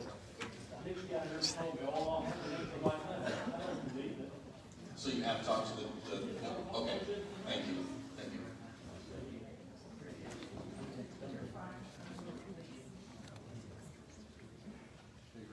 Sir. Hello, my name is Michael Rumsey. I wasn't here from the beginning, but I have some questions against the criminal side of electricity getting stolen. You mentioned being business owners. My wife and I are transplants to Joplin, Missouri from California. We left there because of the criminal activity. We have 9 kids, and we heard that this was the show me state. So we came here to open a tattoo shop and show everybody what we got. And it's going slow. It's a slow process for everybody because a lot of my clients that come in, they talk about their electric bill. They can't come in because their bills are so high. And then with the criminal side about it is February of 2024, I had a 1,000 square foot, 1-room building that I operate out of. And I had a $600 plus bill, and I called Liberty, and in our shop, if you're writing this down, if you want to investigate it, it's Dead Man's Toe Tattoo. And we do a lot for the community. We're not from here, and I know I don't look like your average gentleman. We do a lot. We try to, we even do 30% off for local police officers because we're just trying to spread a good name and do right for the community. $630, I believe, was the bill for February 2024. And when I called, I asked them, because I have previous experience in California, when they legalized the medical marijuana of people not growing it legally, they were stealing each other's electricity. And so I wanted to know how, especially during the cold front, where I barely got to work for maybe a couple weeks out of that month. It was after Christmas and nobody had money left over. And that's usually how it goes in the beginning of the year. How could my bill have been over $600 for a 1,000 square foot building? When I called in and asked them to investigate it, they said that they would send somebody out to check the meter. I asked them to follow up with me and give me some proof. And I got no proof at all. I had to call back and they told me that it was normal and that it was a cold front that moves through. And I understand that there's a cold front that moves through, but we have a 2-story house, we have 9 children, and we run that heater all day during those cold fronts, and my bill wasn't that high for our home. So it just, I don't know if maybe I fall under that category of the class for business. And I don't want to assume that you guys are doing me wrong, because you know what they say about assumptions, and I don't want to be there. So, what's your guys' take on the criminal side of it?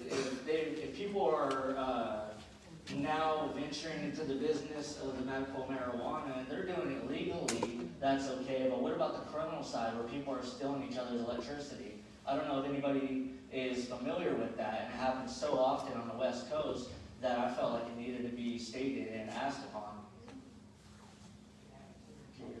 That's not something, I know it's possible. If you suspect theft, I would call your local authorities. Like, that would be where I would start with that. Yes, sir. Um, But the local authorities can't do anything about it. I work with the local authorities. I work with policemen all the time. They're some of my favorite people to work with. And they have no answers for me. They say that's crazy. That's insane. Let me ask a couple of questions. What's your normal monthly bill? The monthly bill has been about 170 to 230, I believe. Is there any chance that this was an estimated bill? Did you get any notice from? No, nobody told me anything. I had to call back just to get anything. Okay, I'll give you my card. We can talk. I appreciate that. Thank you. And we'd like for you to get with our folks out there as well. And Jeff brings up a point that I didn't think of. If it was estimated, that there very well could have been an error. So make sure you follow up out there. Okay, thank you. Yeah. I appreciate No, it. thanks for the comments. I appreciate it. Yeah, y'all are great. You look nice too. You look like you're probably nice, and you have a great beard, sir. That's mine. Yeah, he's got a fantastic beard. I give him a hard time. He's got a good beard. Thank you. Actually, go home. I'll trim it. If I don't get home to help out with the 9 kids, I'm gonna be in trouble. So. Well, be safe, but stop by and talk to the customer service reps out there. Yes, sir. Get some answers. Thank you. Hi, I'm Sharice again. In 2022, my husband and I we had a camper trailer up at Lake Stockton, Mutton Creek, and we were experiencing a blown inversion meter in our trailer. A lot of the people on the same pole, they were Liberty, by the way. A lot of people on the same pole, brand new campers were getting their air conditioners blown up. So the guy next to us just happened to be a retired electrical engineer. He had a really nice, expensive surge protector at his little pole on his camper. They blew it up, $500 and something. So he brought all of his metering equipment, went to the pole, went to his actual meter, and found that Liberty was surging back and forth, wasn't sending enough juice to our entire line of campers, which drew down the amperage and caused everything to blow. Well, as you know, when you blow something like that, you risk the chance of it not coming back on. Well, that's what happened. We get home that weekend after losing our refrigerator, our outdoor refrigerator, almost losing our air conditioner, having to replace one of the inversion things in our camper. Very costly on our end.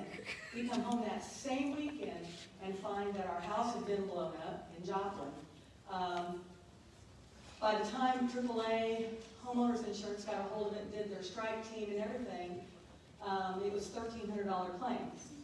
When we came home and noticed all this, I immediately called Liberty and I talked with the local office in Joplin, asked what happened over the weekend to cause this power outage because everything was flashing. The things that weren't blown up were flashing. And she said, let me ask the radio person that was on duty. Radio person on duty tells her, oh, there was an outage because we had a malfunction, a fuse malfunction on a transformer on your street. And I said, well, it must have been our transformer that's plugged into our house because we've lost a lot of appliances. Meanwhile, $1,000 deductible later, right, after they figured out how much we had in damages, we paid the $1,000 deductible, we get $1,300 back, okay? We send in a damage report, damage claim to Liberty, no response, none. I have dates and times who I talked with, everything. I turn all of that over to AAA. AAA subrogates, well, they said they subrogated. It's pretty much lip service between Liberty and AAA. And they come back with a really lame letter from Liberty. And by the way, you said Alexis, That's her alias, it's Raquel. Okay, because I've gotten 2 different letters from her with different names. Okay, so that comes back as denied. Still nothing from Liberty showing a claim number for our damages, but they can get back to Liberty, or to AAA and give them a denial. Okay, fast forward a year and a half later, we write a new policy period on our home, no changes in the premium. A year and a half later, we get a new policy period, and our premiums went up $900 a year for the next 5 years. $428 of that is because we lost our discount because we filed a $1,300 claim. So by the time I did all the math, I am now paying AAA back $1,700 for a $1,300 claim. And so I get back in touch with Liberty, and I've been speaking with the local office, and he called me back and forth. We discussed it. He says, what am I going to have to do to get this to go away? And I said, you're going to have to look at my damages, and we need to settle this. And he said, I'd like to do nothing better than to do that. And so, because I don't think it's fair, I'm trying to be transparent, I don't think it's fair that Liberty should have to pay for what AAA is charging us, a 30% surcharge from the state of Missouri, that state of Missouri supposedly allows, on top of the rate increases that you get every year, on top of the $428 discount now that we're losing for the next 4 years, because we've already paid it for this last policy period.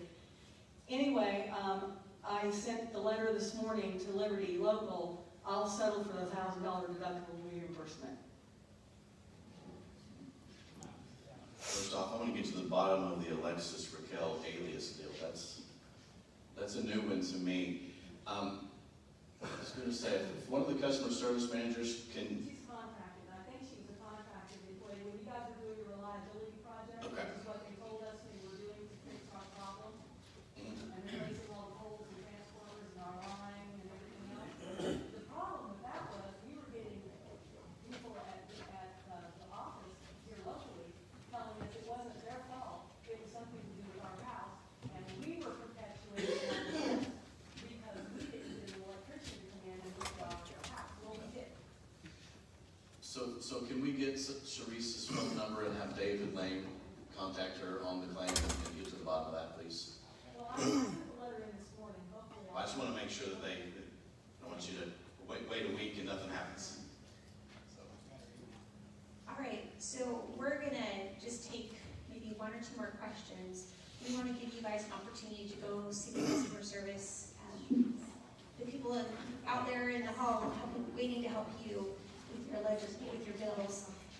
But we are going to ask each person after the question. I would like Liberty to kind of wrap up. What we want to do after all of this is have a way forward, right? What is the way forward? How do we keep informing you on policy that's happening and impacting you in Jackson City? How do we help you be in contact with OPC? How do we help you move forward with Liberty? So I'm going to let them each speak to that and how they plan to move forward, and then give you a little bit of time to have your bills looked at out there. So just 2 more questions.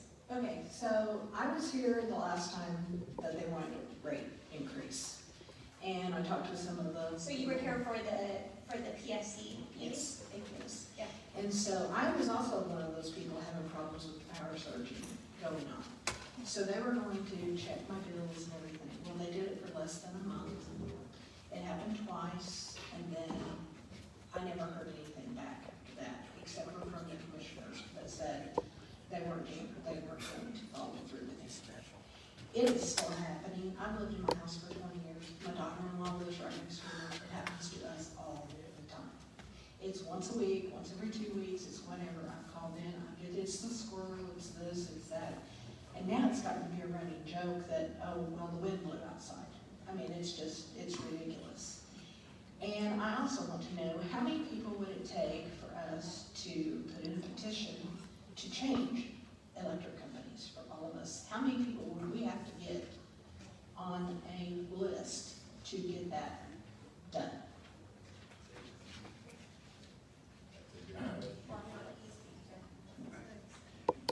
first off, again, we probably need to get back here with these folks, because that is concerning. The last thing you want to do, I would probably be making that joke too.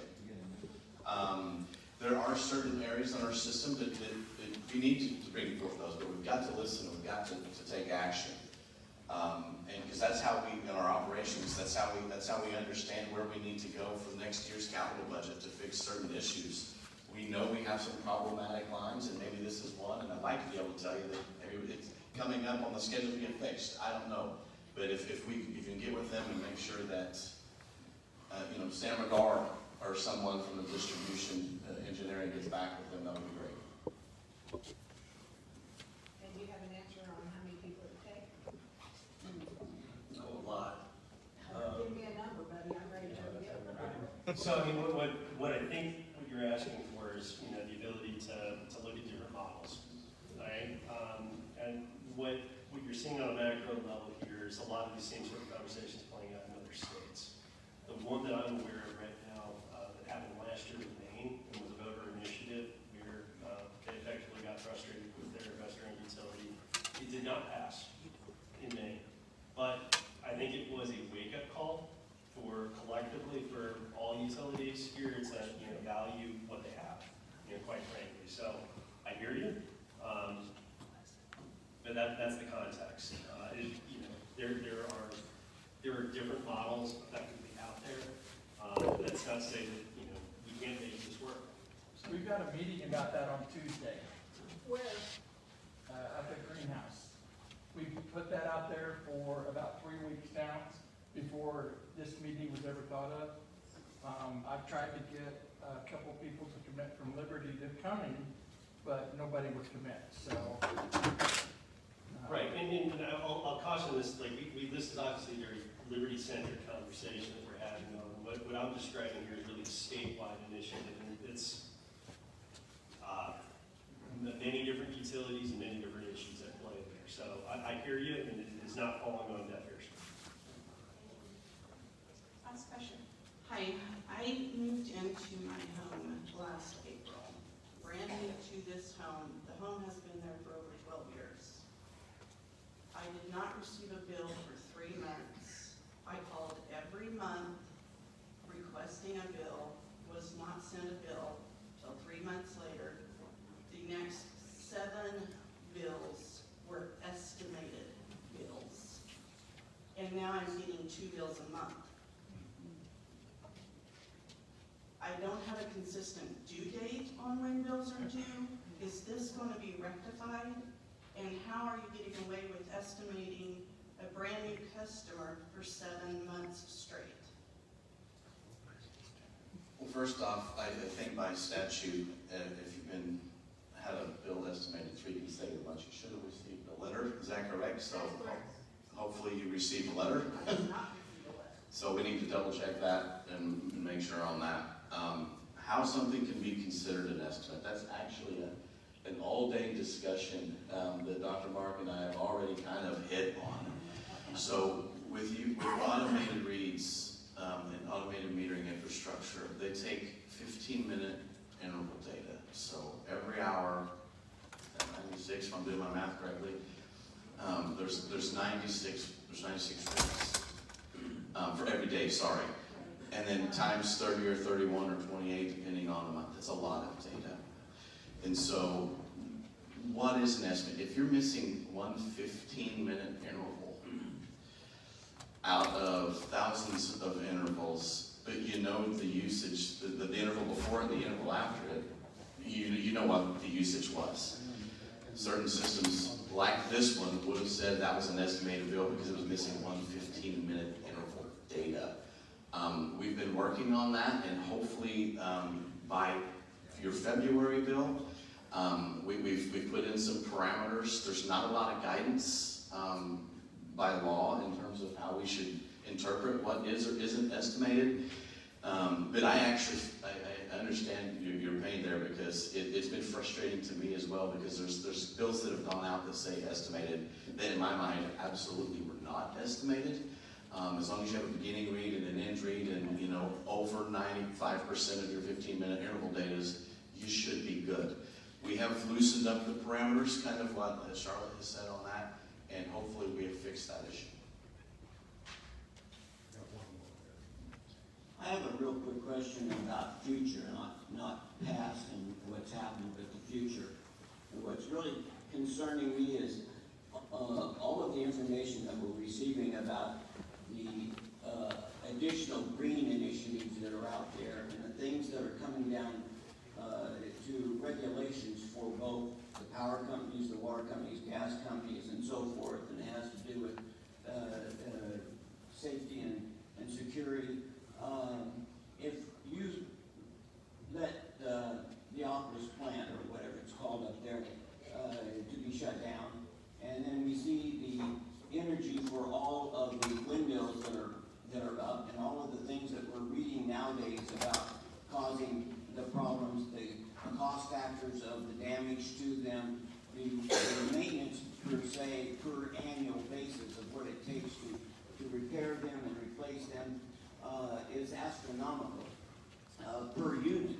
And I know when you drive from here and drive north, or to go across any state, Kansas to western Kansas, they're out there. They got to be a real headache for you guys, maintenance-wise, expensive-wise. So my question is when you install a field of windmills or a field of solar systems, and I've got a grandson that works in a company that puts in 200, 300, 400, 500 acres of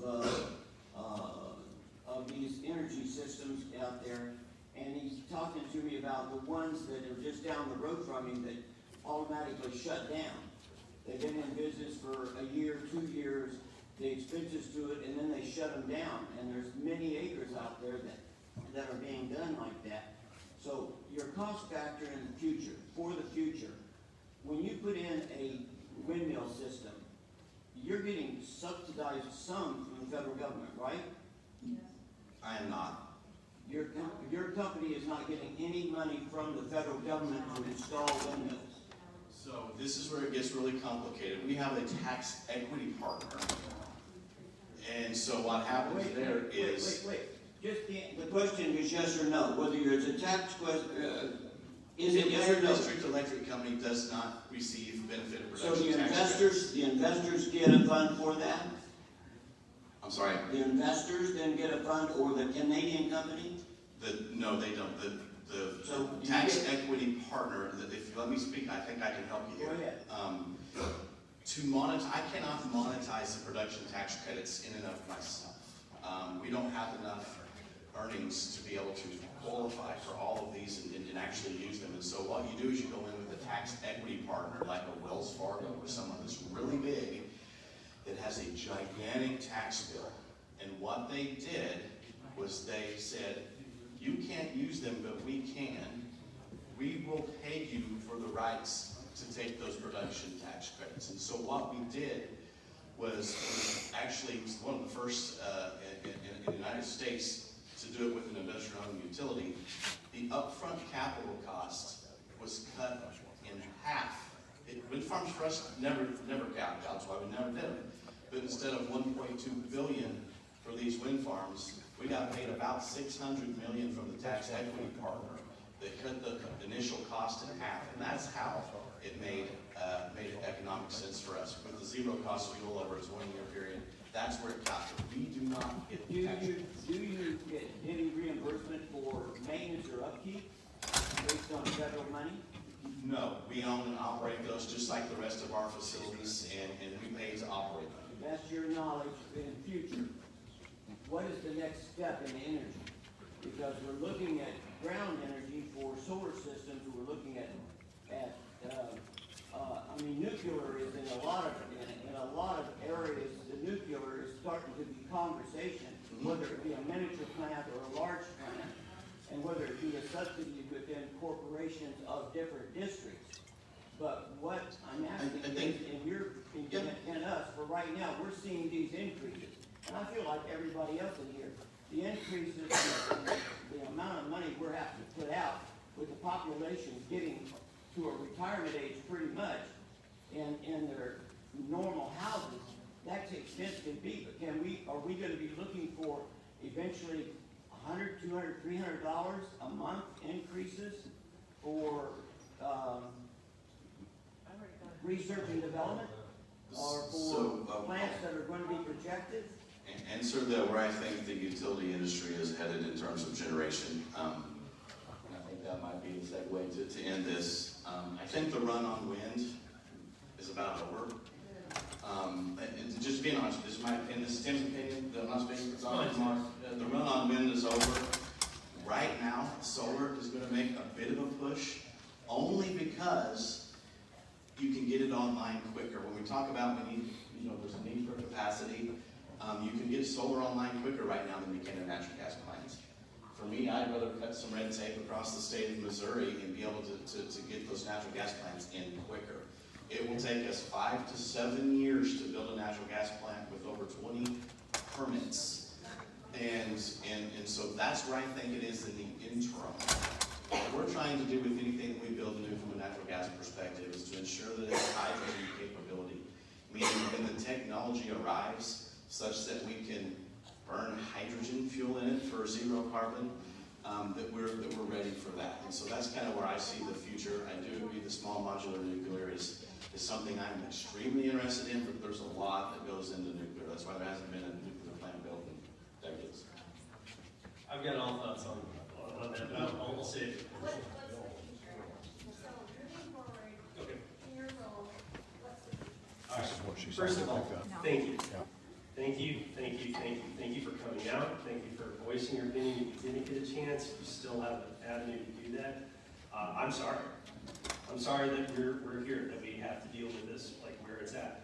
I think what you've heard from the company, I think what you're hearing from us is that this is top of mind. We're committed to moving forward and doing something on it.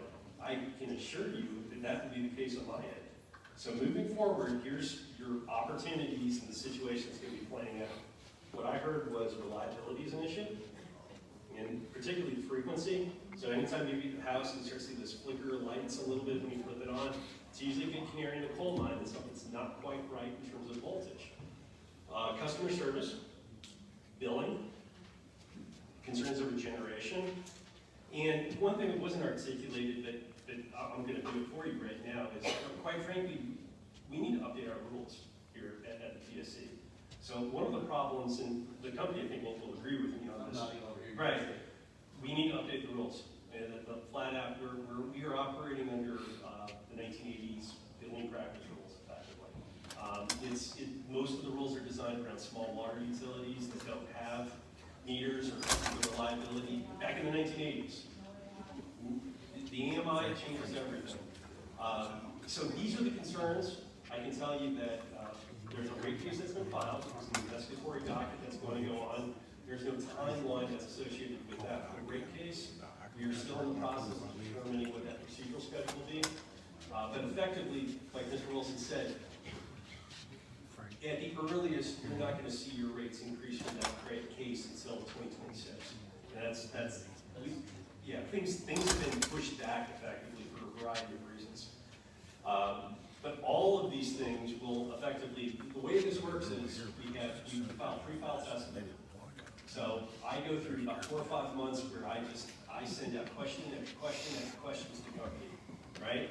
And then I wait a couple weeks and I wait for the responses. And then I have to follow up with those same questions because I didn't get the answer that I wanted, right? And this process goes back and forth, and effectively, we file testimony. Right now, the company has filed testimony. They're requesting a certain amount. We've got the handouts that articulate that. Our job then is to open up the books and say, does that make sense? Was that right? And then we have to build a case. I have to do my due diligence. I have to ask the questions. I have to find the data to substantiate my position. And this is an administrative hearing. So this will play out over a number of weeks. That is if it goes to hearing. There's a chance that the case gets settled beforehand. Chances are not, though. I mean, we are at the point where we're talking about the size of the increases. I mean, quite frankly, and this is just Jeff talking, all right? But I don't think in good conscience I can sit there and go to the Capitol and ask by our General Assembly, well, why did you settle for a 30% rate increase? Well, it made sense at the time. I don't think I would have a job. So you're gonna get as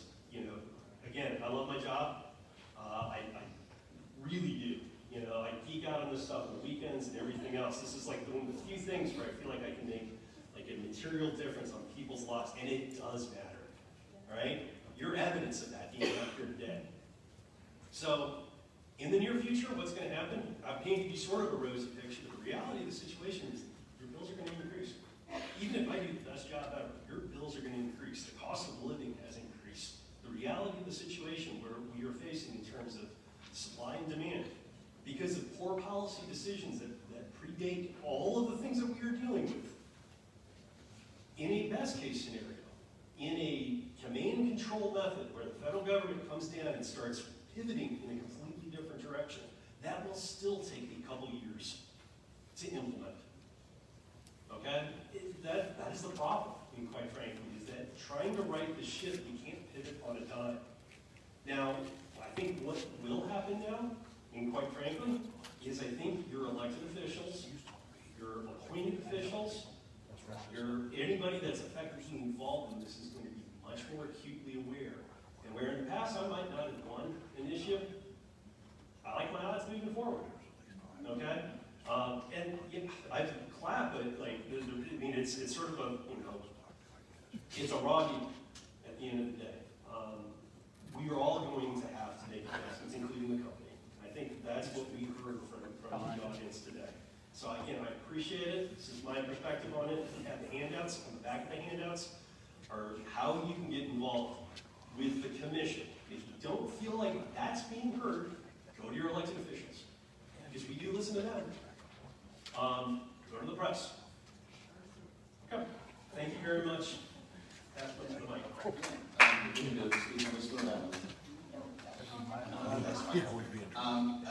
There's a lot of things that Dr. Mark said there, again, that I agree with. There's a lot of things moving. We definitely need to update policy. Costs are rising for everybody. It's about what you do to try to minimize those costs. With respect to billing, I think I've been to Kansas City twice in the last 6 weeks.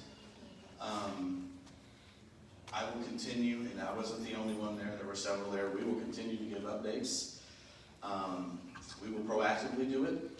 You won't have to beg us, believe me. And then we'll have our debates like we typically do. But I would also echo the comment of, look, your most precious commodity in life is time, and there's a million other things I know on a Friday night when it's 70 degrees that you'd rather be doing, like spending it with your family or loved ones or whatever.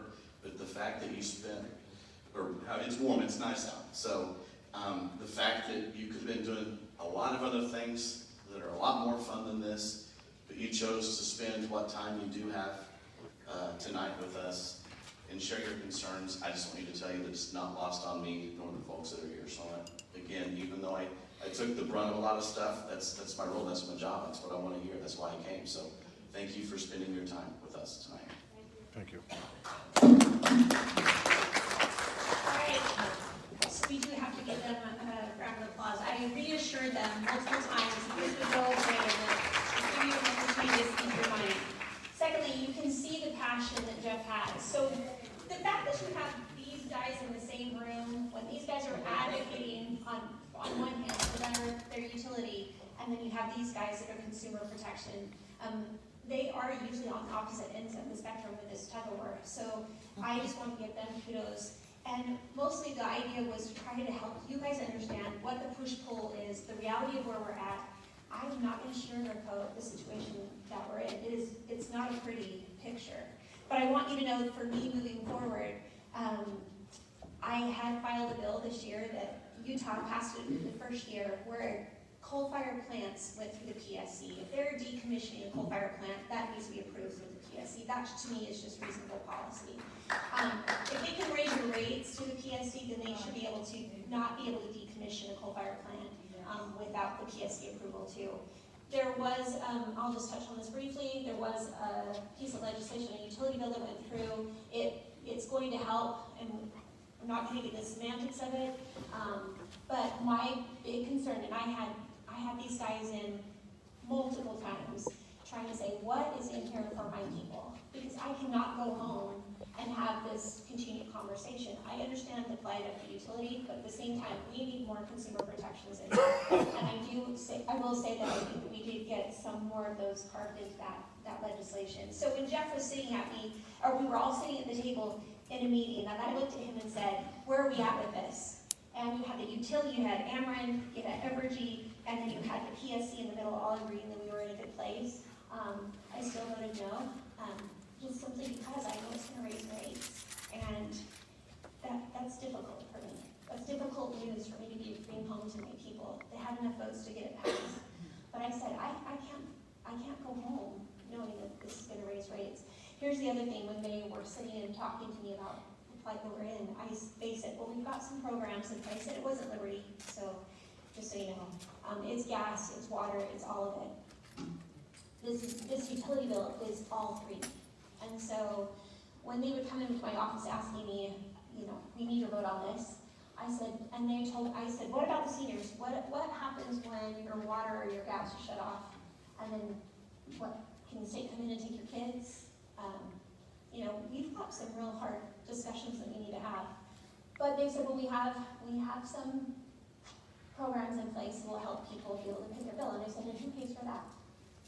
Because ultimately, if you're on that cliff and you're just barely able to pay your bill, it's the rest of the consumers that are paying for those people that are falling off the cliff, which makes the burden even greater on the rest of those who are trying to pay the bill. So I understand both sides. We're trying to work both sides, but you have got to be part of that conversation. You have to be part of the solution. I want to just briefly get a shout out again before we close. Lane Roberts, Representative Lane Roberts, would you please stand?